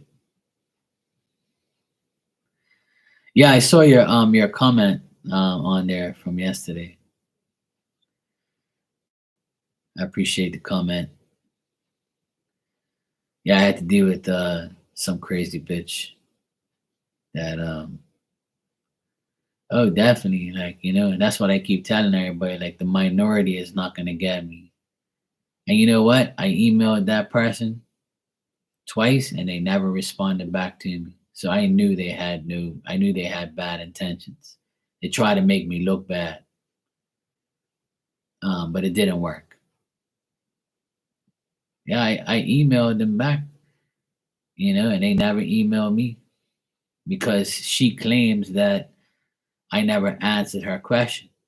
And I have all the proof. And I resent the answer to her and said, I don't understand what you're going on about because I answered your question right here. You're telling my friend that I never answered your question. I did. I answered it and I gave it the answer to you twice, just in case you didn't get it the first time. I answered it immediately, and then an hour later, you said to me, you're going to send another donation and ask me another question, and you never did. And then you said that, oh, that I didn't answer you. I did fucking answer you, and you know I did. You're just trying to, you have no proof. You never like sent that person the proof. Send her the email then. Send my friend that recommended me to you, send them the email, all the emails of all what I said, just like how I sent it to your friend to prove that I answered you. And my friend said I never doubted you, Mark. There's always some weirdos and people like that around. My friend trusts me. And I said, look, I'm just gonna prove it to you. I know you trust me, I know you believe me.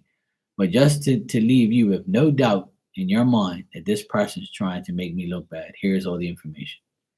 Proof. And she says, well, there you go, Mark. It's her, it's on her, not you. So I re-emailed the person after they bashed me and said, yo, I don't understand what you're going on about. This is it right here. And no response. Nothing. It's been 2 days now and I got no response. So no answer is an answer.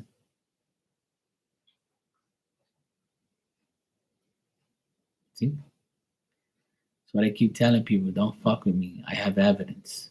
I have proof. And liars don't have proof. And if you think you're one little person you are is gonna get me or get other people to think that your bullshit lies are gonna get in the way. It's not gonna work. And you know what's the funny thing is? God blessed me right after that happened. Literally right after that happened, I got all these readings. I even got a reading from a friend of mine that I haven't read for in a long time. So like you fucked me over, you tried to fuck me over, you got a refund, and then I end up making quadruple the amount of money that you took from me. You got a refund from me. So you lost all around. See, God said, oh, don't worry about that. I got you. Spirit said, look, we're gonna give you some work. Don't worry about that shit. We're gonna show you that, these people love you. Fuck this one person. And that's the karma that people get. Try and tell people don't fuck around, but they don't want to listen. Absolutely. I earned my protection. I earned my my channel and my subscribers and my friends and my clients. I've earned everybody's respect, but every now and then there's always going to be that one or two people that say, hey, let's try and destroy this guy. Let's try and make him look bad, because they're jealous or they just want to fuck with me to see what I'll do and see what I'll say or see if I'll dispute them or prove them wrong or stay quiet and look guilty or something like that. But that's never going to happen. See, every person who's tried to get me, I have proof. Every single person that's come on here and claimed that I did something, I always have the proof. And the proof's right there. But they think that I don't keep it or I don't screenshot it or save it. I save everything just for when you act crazy. I don't throw away evidence. I always keep my evidence. So that way I always have proof of anybody that's talking shit. Oh, hey, Ariana, I've been waiting for you. I've been waiting patiently.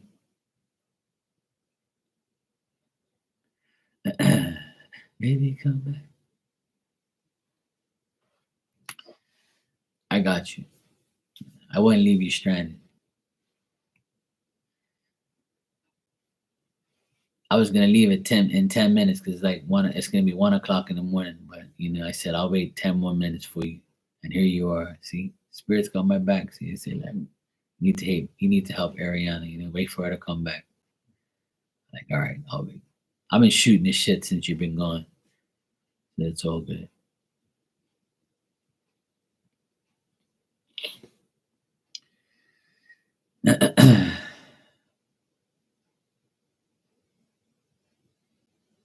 That's okay.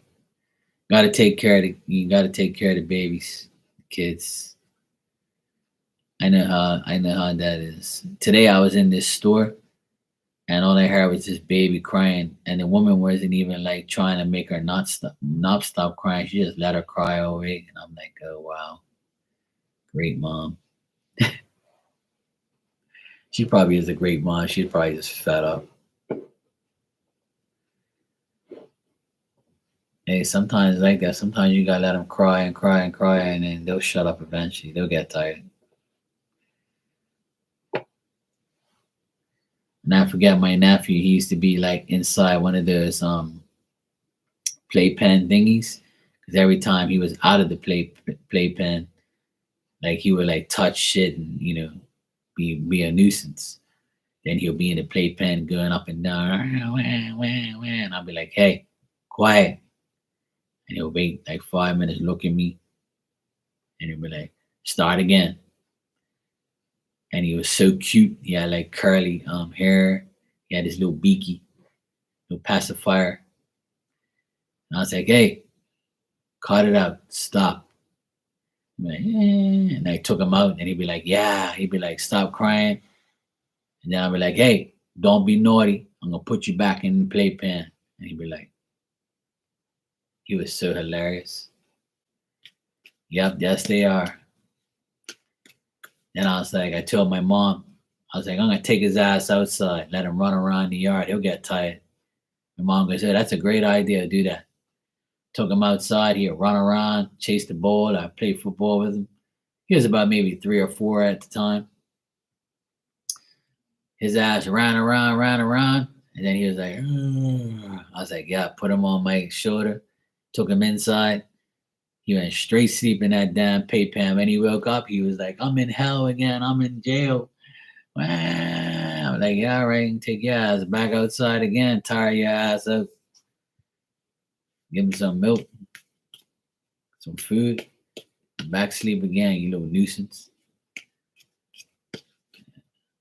I miss those days. It was aggravating, but I miss those days of my nephews when they were like 3, 4 years old. Now they're all grown boys, men.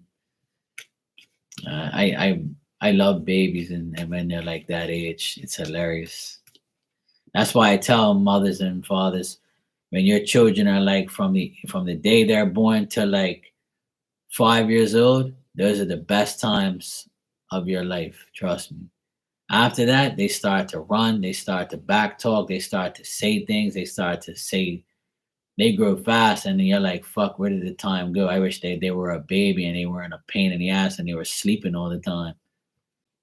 That's what my mom said about me. She says I would go sleep no problem all through the night, never wake her up. She goes, I was the best baby in the world. She goes, all I had to do is give you a bottle, you in straight sleep, and you would never wake up during the night. I'll wake up in the morning, you be there in your crib, I'll change your diaper, and you be doing whatever. She goes, you were the best baby in the world out of all your brothers and sisters.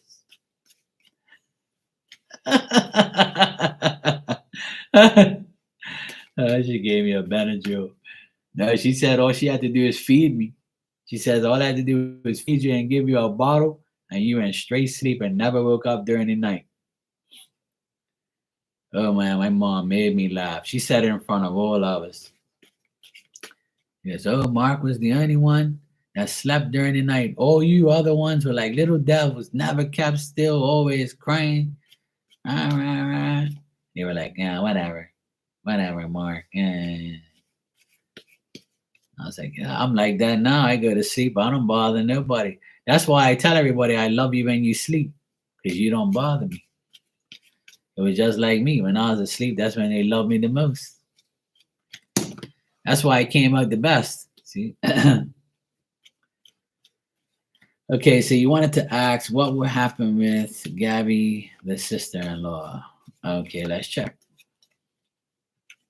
Oh, your guy was like me? You were a firecracker. Okay, oh shit. This chick is a fake bitch. It's fake big time, and I called her out on her bullshit. That's good. Keep calling them out on her bullshit.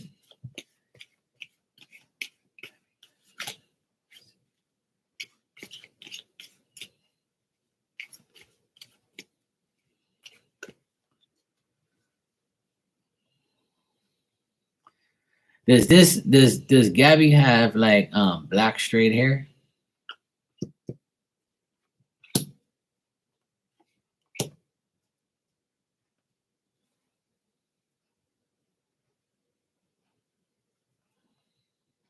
Oh my god, yeah, I saw her. Spirit showing me her. She's a right bitch. I can see like she has that look, like fuck you. Spirit showed me her just now. A woman with straight black hair, little feisty little thing.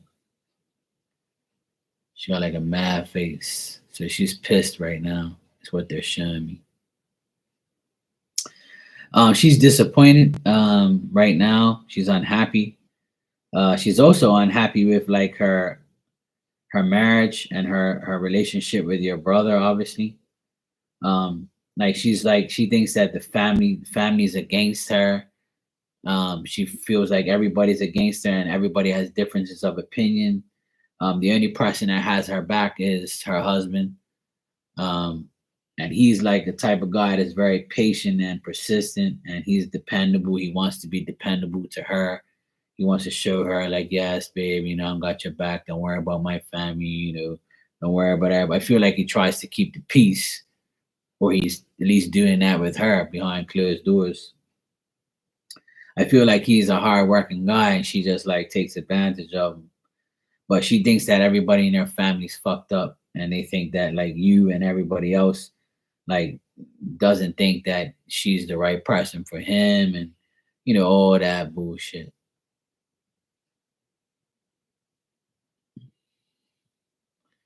Right. So I see like a lot of differences of opinion, petty shit, a lot of petty talk, petty things, family arguments. She's trying to like get the family to go, um, like she's trying to think that the family's against her because of what's going on with her and your brother. Um, I feel like your brother does everything, and then you guys are like, look, my brother does everything. This bitch don't do nothing. Like that type of vibe. Or she, even if she doesn't do nothing, or she does something, it's not enough. Like you feel like he's doing everything, and she's talking shit about you guys. But I think that things are. I don't think things are very good between them because of that. Like I feel like there's some like doubts there about like them being together and stuff like that. I feel like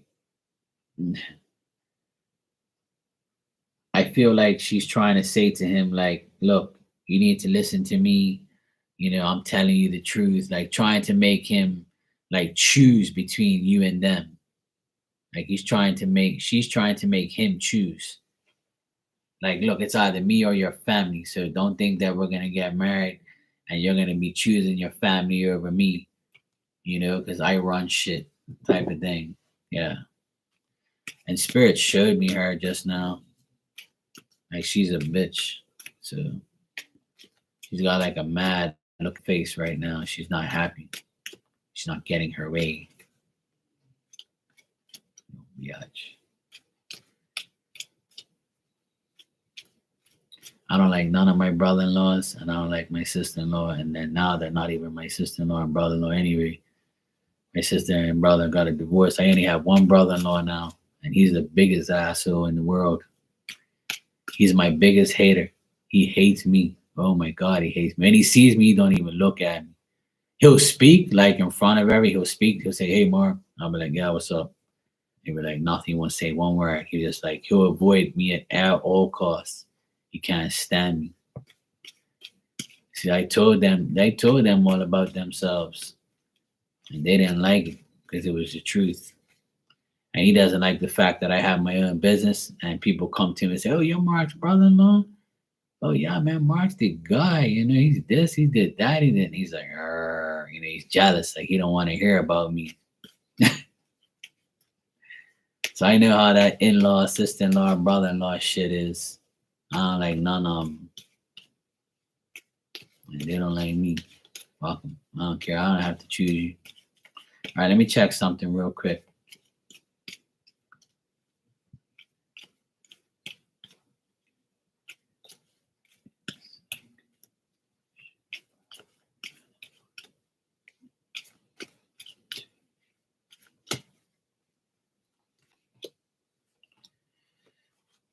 Yeah, she's gonna avoid you, Ariana. She's gonna like avoid like she doesn't want no beef with you for some reason.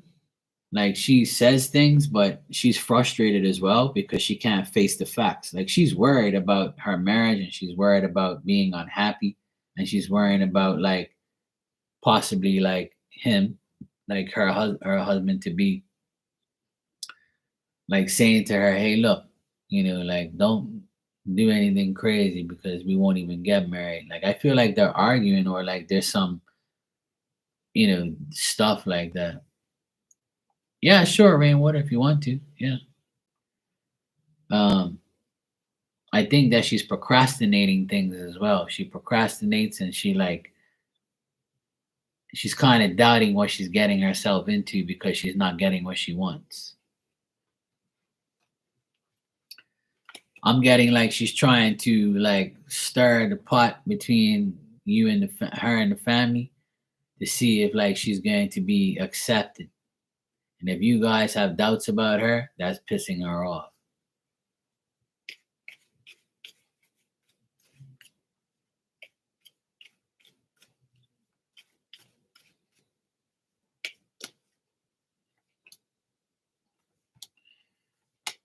Yeah, I think the both of them are like going at it right now. They're not happy with each other.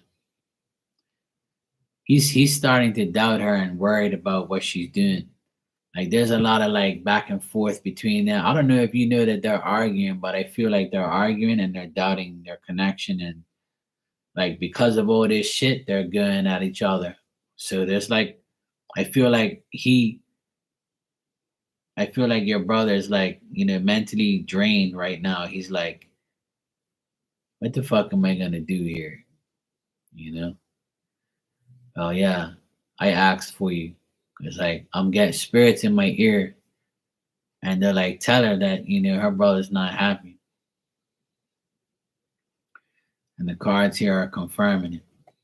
He's not happy because he's worried that she's always gonna start shit between you and the family and you and like they're he's like irritated because she's doing this, right? And he's saying to himself, I'm about to marry this person. Like, is this gonna continue? Like, so I think he's telling it, like he's trying to put his foot down, but she's like, you don't trust me, you don't love me. I feel like she's like one of those aggravating bitches. Like, looks like you're taking your family's side. I thought you loved me. Oh my god. Hell no. Yeah, victim card. Yeah, I can't handle that. Honestly, like spirit just dissed her. And was like, she's like acting like a little child around him, like trying to make him feel guilty for picking or like doubting her. Not picking sides, but like doubting her. Hold on, so I stopped texting her because I don't want drama. Yes, I told that to my man about stirring the pot a while ago. Yeah. She even talks with a low voice like that. uh, yeah, there you go. So that's her then. Because Spirit showed her to me. I was like, yeah, this woman's whack as shit.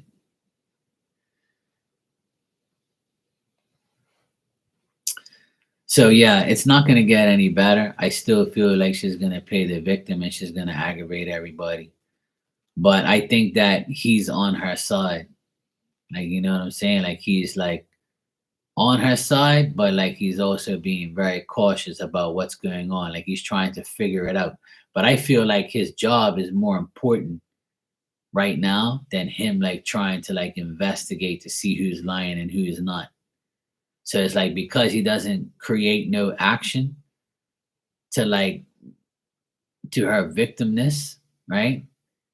If that's a word, like he's just like, look, I'd rather work and like not even deal with this fucking crazy bitch right now, you know? I'm just gonna work, do my thing, and fucking like she can just like she'll get over it. It'll pass. This too shall pass. I feel like he's like that right now. Like things are like kind of like not the way he wants it to be. But he'd rather like just get to go to work and just stay away from him, if that's the case.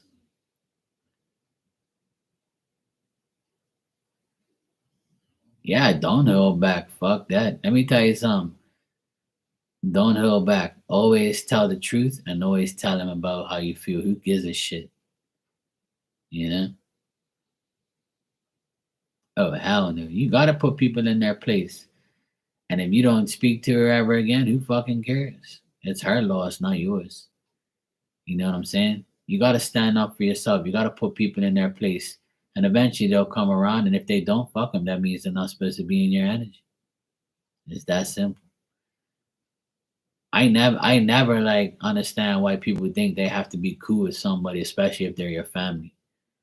That's what I just said. My youngest sister is my best friend, and I hate her ex-husband right now. But when he was her husband, I couldn't stand him. I never like spoke to him like that or was cool with him. I never trusted him, never wanted nothing to do with him. Hey Nina, how are you, sweetie? And my sister would be like, come on, man, just like make the peace with him. I'm like, make the peace with who? This fucking idiot? Hell no. And now look, they got a divorce this year. I said, now you know why I never wanted to be cool with him. The other one who loved that fool, not me. Now look, their kids don't even speak to him no more because he's a fucking dickhead. You're not supposed to be around people like that. Who gives a shit if they're your dad, your brother-in-law, your fucking whoever the hell they are? I don't even speak to my oldest sister and my oldest brother like that because they're a bunch of idiots too. I don't speak to half of my family. Fuck them. Who cares? I don't give a shit if you came out of the same hole as me. That don't make you fucking better than me or I have to speak to you. Give a shit. Hell no. No fucking way. Don't ever think. Let me tell you everybody something. Don't ever think you gotta be cool with your family. If they fuck you over, run. Get away from them. You don't need to be around your fucking family. Family will hurt you the most. You ever heard that? And that's true. Hell yeah. Hey, people will learn eventually. All right. Rainwater. I got your question. Thank you. I got your donation. Thanks. He said, well, my man's insurance company was doing authorization for his physical therapy.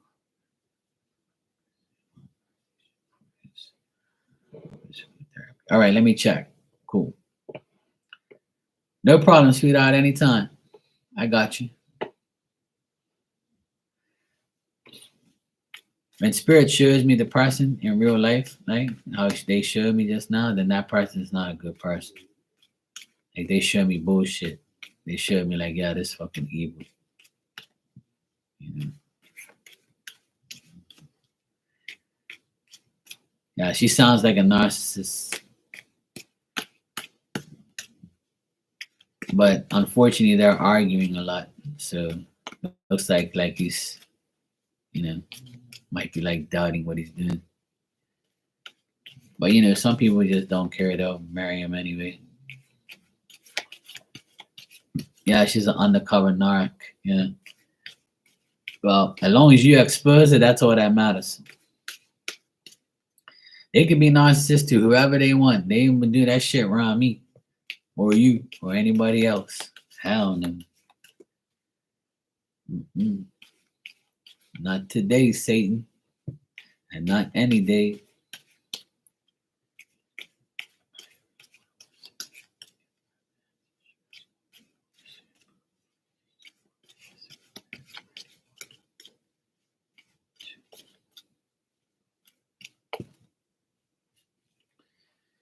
All right, Rainwater, let's see.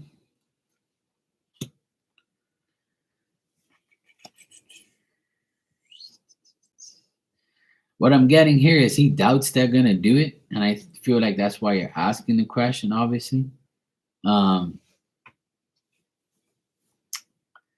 feel like they're not gonna resume unless like he proves like he needs the physical therapy or like he has like a doctor's certification that to say, hey, look, because I feel like the insurance company needs proof that he has to have the physical therapy. If you have given the proof, they might deny it, or they might just say, "Hey, look, we've done this, this, and this, and now you have to pay half or something like that." It does. It all depends on what the case is, right? Okay, the surgeon said yes. Is the surgeon a male? Because I got like a guy here that's like trying to get the insurance company to pay for it or to like authorize it or whatever. Approved it for 8 weeks. Okay, cool. Yes, a male. Okay.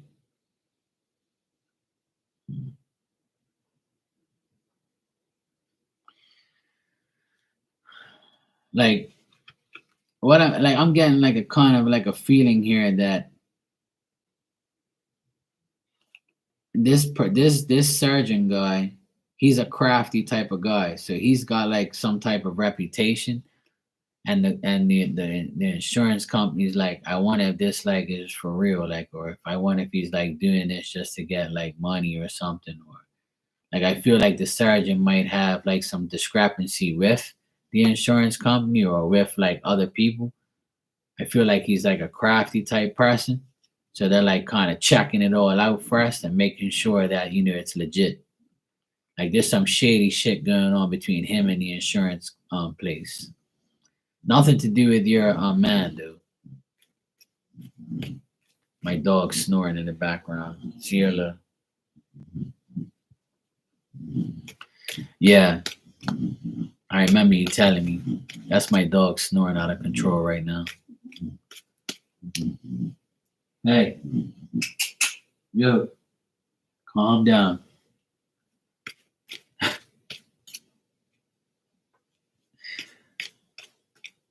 All right, let me just check something.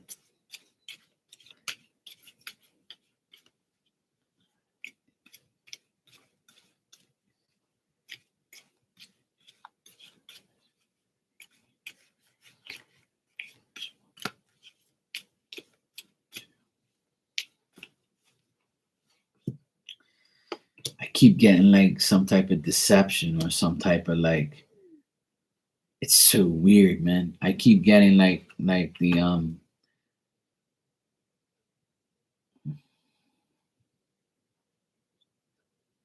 I keep getting like either the surgeon or the insurance company are like kind of like gonna be a pain in the ass. If the surgeon said yes and he approved it, then it's probably not him. But I'm thinking like the insurance place is gonna be like, well, we can't do 8 weeks, but I think that we can do like half of it or something like that, if that makes sense. Like I don't think that the insurance company is gonna pay for the entire thing, if that's what you're asking.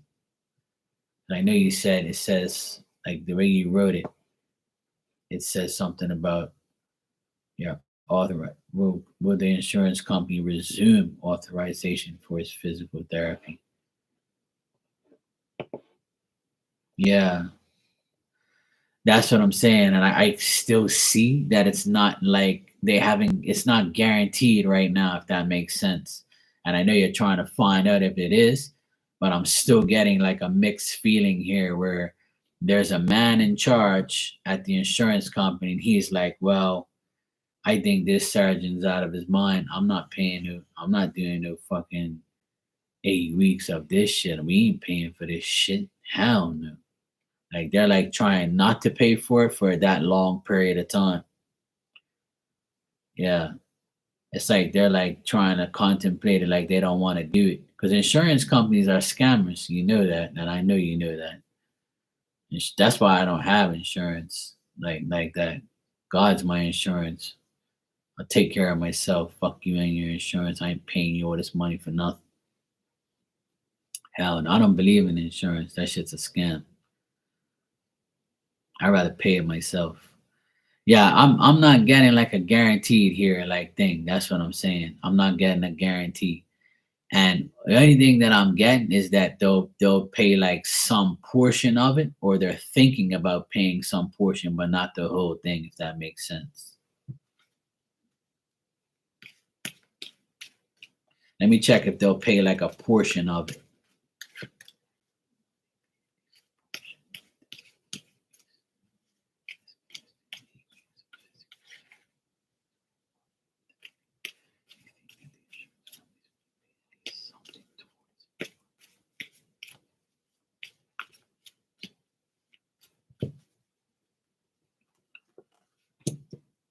Yeah, I think they're gonna pay some of it, but they're not gonna pay all of it.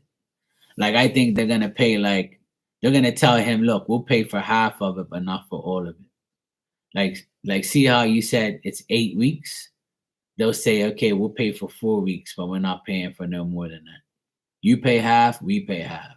That's what they're gonna tell you. They're gonna say, look, I don't give a fuck. This is the deal. We pay half, you pay half, 50-50.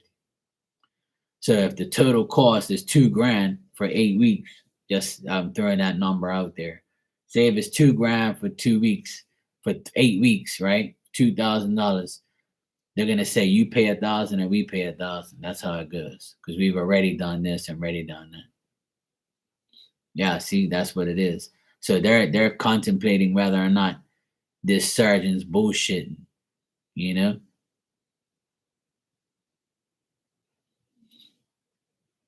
there's a discrepancy going on between like they're thinking that the surgeon's fucking around, then the guy at the insurance company be like, look, I don't give a fuck what this surgeon says or what the fuck this person's problem is. You know, we're gonna try and do this. But I do get that they will pay for some of it, but I'm not getting they're gonna pay for all of it. But that's the situation right now. You see what I'm saying? That's the situation right now, Monday.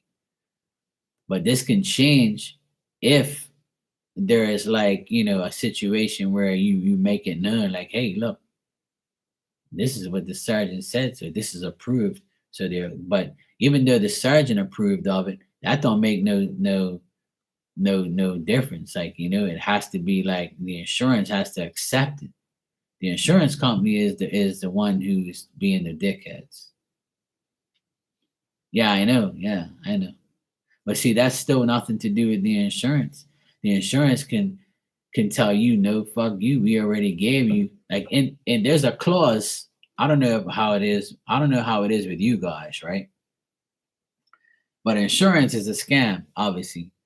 And what they do is they have a clause about how much they're really gonna cough out there, how much they're really gonna give a person if the company that he works for has a certain plan, insurance plan. It might not cover him for more than 6 weeks. It might not cover the 8 weeks. So they're gonna say, look, the company has to actually let me check that. Like, so this is what I'm saying. Don't get mad. I'm just trying, we're gonna figure this all out. But yeah, you gave it to an attorney, which is great. But the thing is what I'm saying is this: the company might have to pay the difference, not your man. You see what I'm saying? So the insurance company might call the company and say, look, this is your fucking fault. Your insurance is gonna go up because of this guy and this bullshit. So we're gonna pay half and you're going to pay half. And if you don't, we're gonna pay the whole thing and your premium of your insurance for your company goes up. So that's what the discrepancy is here. That's what I think it is. I don't know if that makes sense to you, but that's what I'm getting. Like that's what I'm hearing. So either way, your man ain't gonna pay shit, but the company's gonna have to pay it. You see what I'm saying? Because they're the ones who's dealing with it. Because there's no way in hell the insurance company's gonna pay for all of that shit. They're gonna make the company pay for it because it's their fault, their problem, their man, their employee. It is unfair, but that's why that's what is gonna end up happening.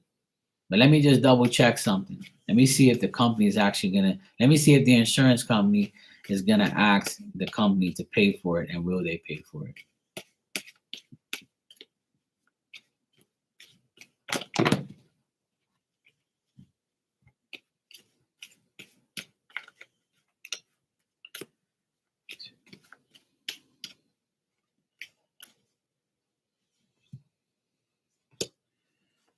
Oh, they're gonna refuse to pay. The company is gonna refuse to pay and tell the insurance company, no, no, this is why we have you. You got to pay for it. So I think that the company and the insurance are going to go back and forth. Like the insurance company is going to say, hey, look, this is a risk to us. We're coughing out all this money to for this guy, but your insurance is, your premium is this, this, and this. So they're going to go back and forth between the company and the insurance about your man. See?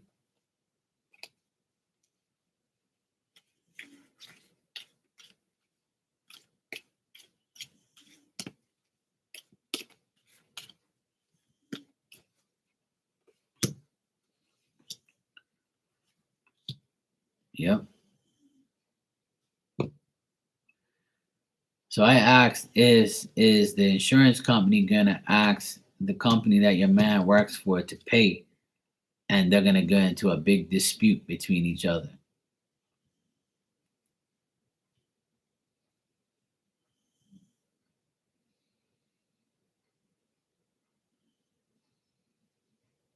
And they're gonna end up having to pay something eventually. They're gonna dispute it. They're gonna be like, no, no, no, we pay our insurance. We pay you a certain amount. So there's nothing to do with your man. It's to do with the insurance company and his company that he works for. They're gonna go at it to find a solution to the payments and to the situations.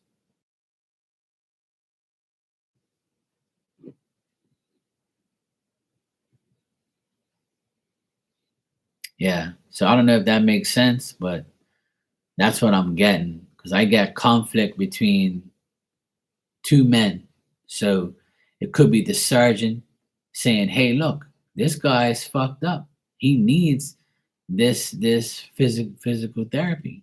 So you're gonna have to fucking pink up and pay this shit. You're gonna have to pay for it, you know?" And then they're gonna be like, "Well, the company that pays this insurance, their premium is gonna go up because their guy's all messed up, and the insurance is gonna have to go up." And I know this happens for a fact because I own a business and I know how it works. And that's why I don't deal with insurance because it's a big scam. And I'll tell you a brief story before I go. This happened to a friend of mine. One of his guys got really fucked up on a job, and he had to get air ambulance out of here. So guess what the insurance company says? We're gonna pay for it, but now your premium goes up, and you're gonna have to pay all this insurance now because of what happened. So it's like insurance companies like a credit card. You just put money on it, but you still gotta pay. That's exactly what an insurance company is. It's like having a credit card with a certain amount of limits and a certain amount of things, but you're still gonna have to pay. Somebody's gotta pay. See what I'm saying? That's how it works. Just like when you have car insurance, if you keep fucking getting into accidents, your premium's gonna go up. That shit's gonna go up because you get in too many accidents or you're fucking up your shit. The insurance company's never gonna take the full, you know? So they want the company to take the full, not them. Oh hell no! I just said that when you wrote that. Yeah, they ain't. Why you think the insurance companies have got money? Because they're too busy bribing everybody else. And you got to remember, there's people who don't get sick and don't go to the doctor in a whole year. Never go to a doctor's visit, but they just got insurance just in case. So those are the people they're making money off of because they don't claim insurance.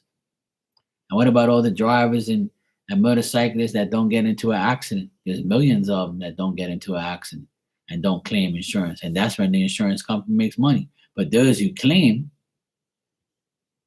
are going to end up paying.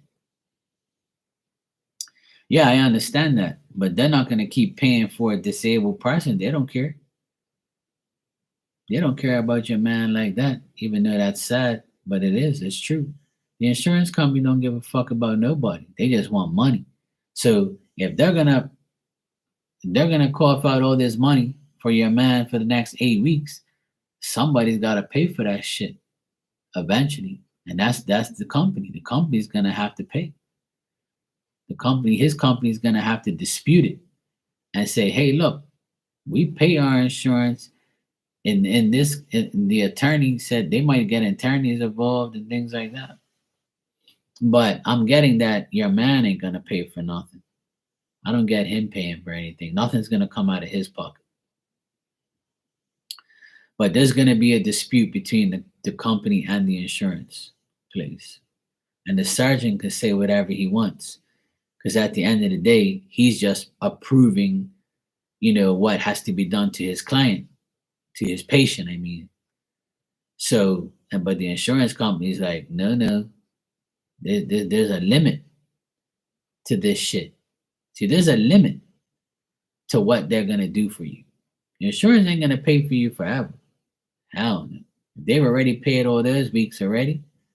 and he's authorized 8 more weeks. He's authorized 8 more weeks and sent it to the insurance company.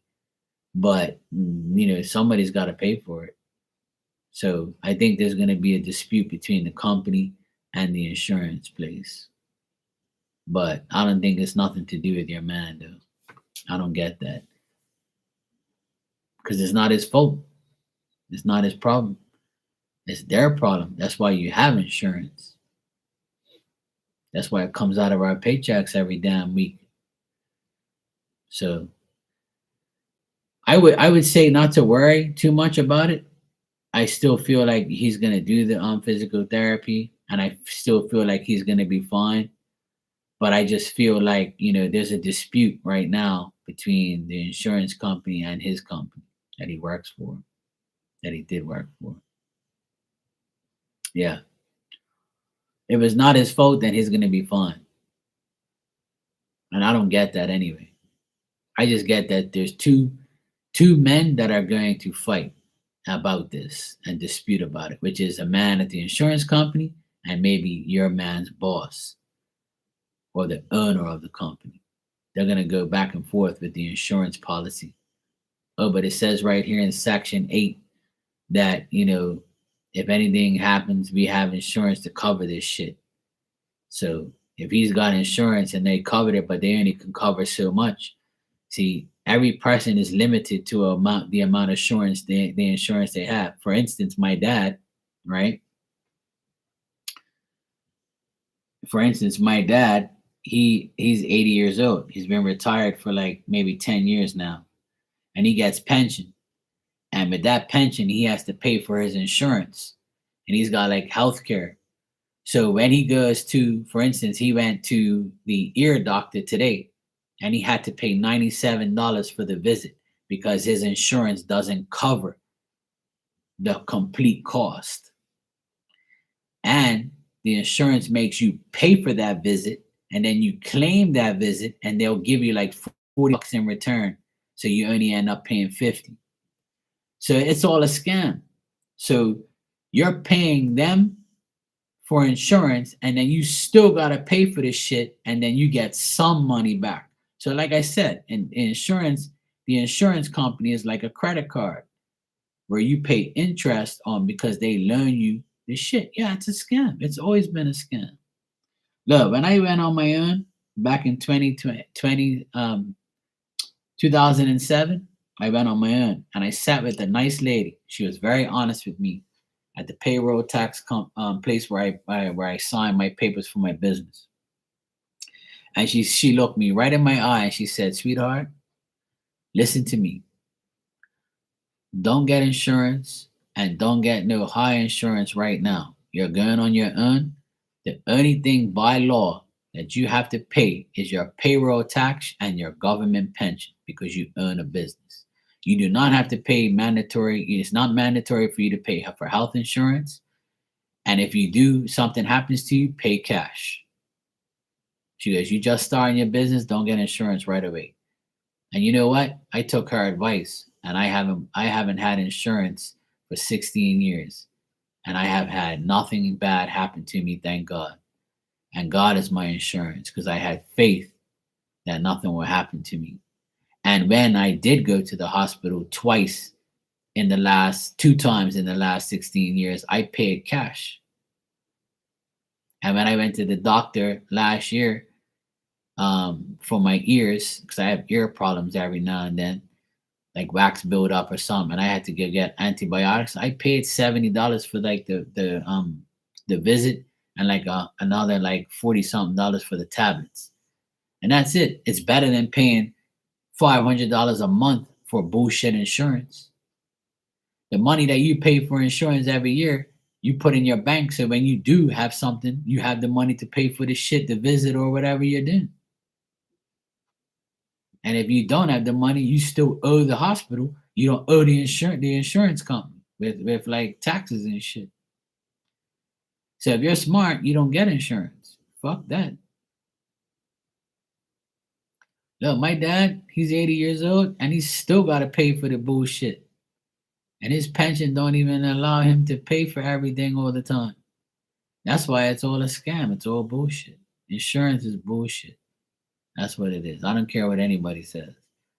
I know. The best insurance company you can have is God Himself. God's insurance is the best insurance in the world. And if you believe God's got your back, then you don't need insurance. And that's exactly how I've lived my life for 16 years. I went and got my business. I went and on my knees and I said, please, Jesus, please, God, please, Spirit, I don't want no fucking insurance. Please use me as your example. And I'm going to say one more thing before I leave, and some people are probably going to be mad if they hear this, and I hope they don't. But when COVID hit and everybody got a vaccine, I didn't. And I won't, and I never will. Because that's a scam too, and now everybody sees it's a scam. And people looked at me like I was a bad fucker because I didn't want to get a vaccine. I'm the only person in my family that didn't get a vaccine. And I said, now look at you idiots. You all got a vaccine for fucking nothing. You still get COVID. You still get sick. You still can die. And it's all bullshit. It's all a scam. Fuck you and your vaccine. That's what I say. I don't give a shit about your vaccine. I'm not taking no damn vaccine. You crazy? Hell no. You get sick, your body will heal itself. What fucking world you people live in? And I couldn't travel for 3 years. And now I still haven't traveled because I don't want to travel because everybody who travels comes back with COVID. No, me neither. And guess what I said? God is my vaccine. If you are a believer in God and you took that vaccine, you do not believe in God. And people started to look at me and be like, fuck you, don't say that. You know, we have to take it. You don't have to take nothing. It's not mandatory. You want to go away? Go ahead. Not me. I don't have to travel. I won't travel. Hell no. The last time I traveled, next month will make 4 years I haven't traveled because I refuse to. I'm allowed to travel now, but I won't go. I want to go so bad. I really do. I want to go bad like right now. But I'm like, hell no. My cousin just went on a cruise and he came back with COVID. I'm like, not me. I ain't coming back with fucking nothing. No thanks. I'll stay here. I'll stay in my island in the sun and be protected. I'm not going nowhere. Fuck that. I'll make my decision eventually. You know what I mean, Rainwater? That's how I live my life. And kudos to you for not getting it either. You're a hero in the world. We're all heroes for not taking that shit. But the people who did take it, some people had to take it because of their jobs or else they'll lose their job. Some people had to take it. You know, it was mandatory for some people. That's why they got some people like that. But you know what? Even if you got it, you can always tell God to take it out of your body. You can always act like it just pissed out of your body or shit it out of your body. That's how you got to look at it. You know what I'm saying? It's that simple. Like, even if you did take it, God will forgive you and take it out of your body and make sure nothing happens to you. It's a temporary thing. That's how it is. Like, you got to understand, like, not everybody has a choice like you do. I have a choice because I work for myself. So I didn't take no vaccine. Hell no. My parents were so mad at me. You're going to die if you get COVID. I got COVID this year back in July. I was sick for like almost 10 days, but I wasn't bad. I just had headaches, a little bit of coughing, diarrhea, shit like that. You know, like normal shit. It felt like I had food poisoning. That's how I felt. I was like, yeah, okay, drink Gatorade, drink water. You know, I didn't eat for like about 4 or 5 days. Then after that, I lost my smell, my taste, things like that. And every day it was like a new symptom. But after like 2 weeks, I got back on track and I was fine. No vaccine, and I didn't die. I'm still here. And I told God and I told Spirit, use me as your example of not taking a vaccine. That's exactly what I said to God and to Spirit. I said, use me as your example of someone who's not going to take that shit. And I don't care. I'll take the backlash. I'll take the fucking criticism. I'll take whatever they give me. I don't care. And Spirit was like, you sure? I'm like, oh, I'm positive. I'm ready. Give it to me. And look, now nobody says nothing. Not one person says, did you get the vaccine? Because everybody talks shit about it now. People say I should have never got it. That's what everybody tells me. I should have never got that shit. I was like, well, you guys didn't listen to me. You don't believe in God. If you don't believe in God and believe in Spirit, then why the fuck you get it?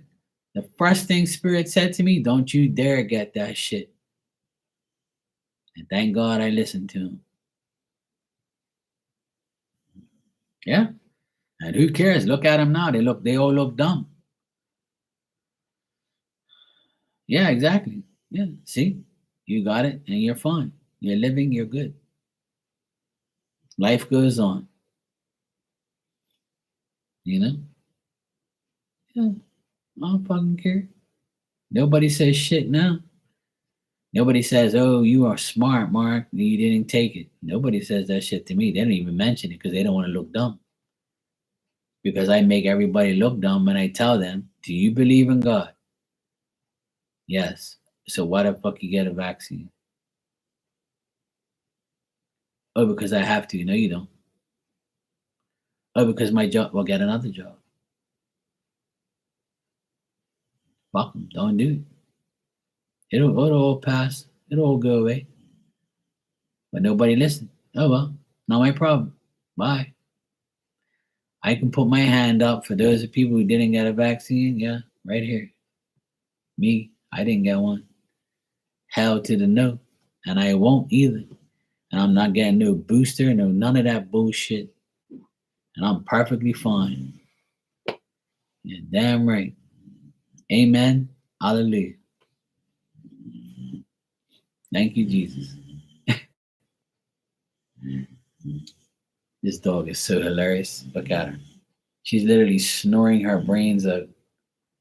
She's like on that bed and she's like so comfortable. And all you hear is, you both quit your job and went online to work. Yeah. Congratulations. I like you even more now, Rainwater, because this is a sensitive subject for a lot of people. And I tell everybody, you know, if you didn't get it, I love you. If you did get it, then I love you, but you know, you made a mistake.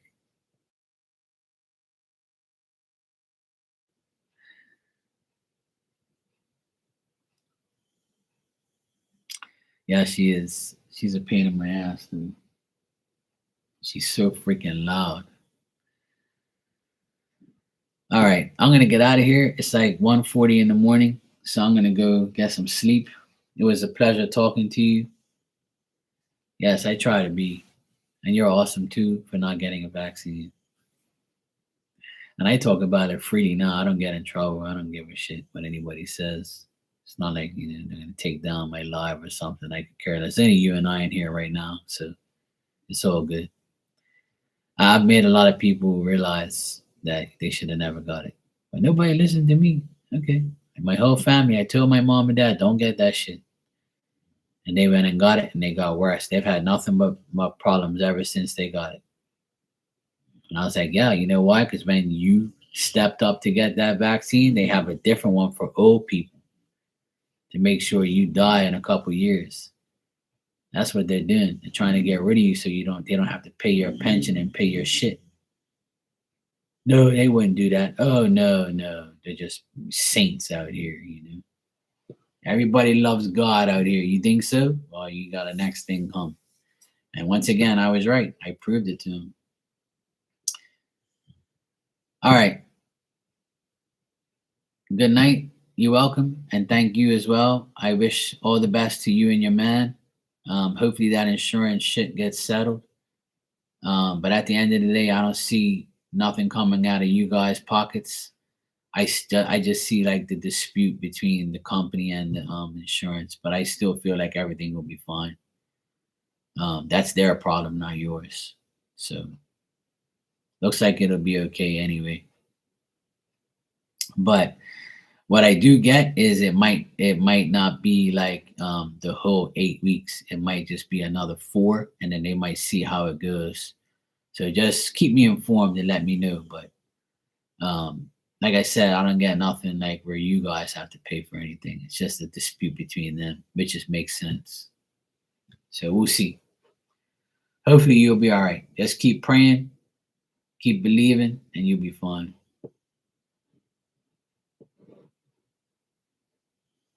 All right, cool. Good night. Take care.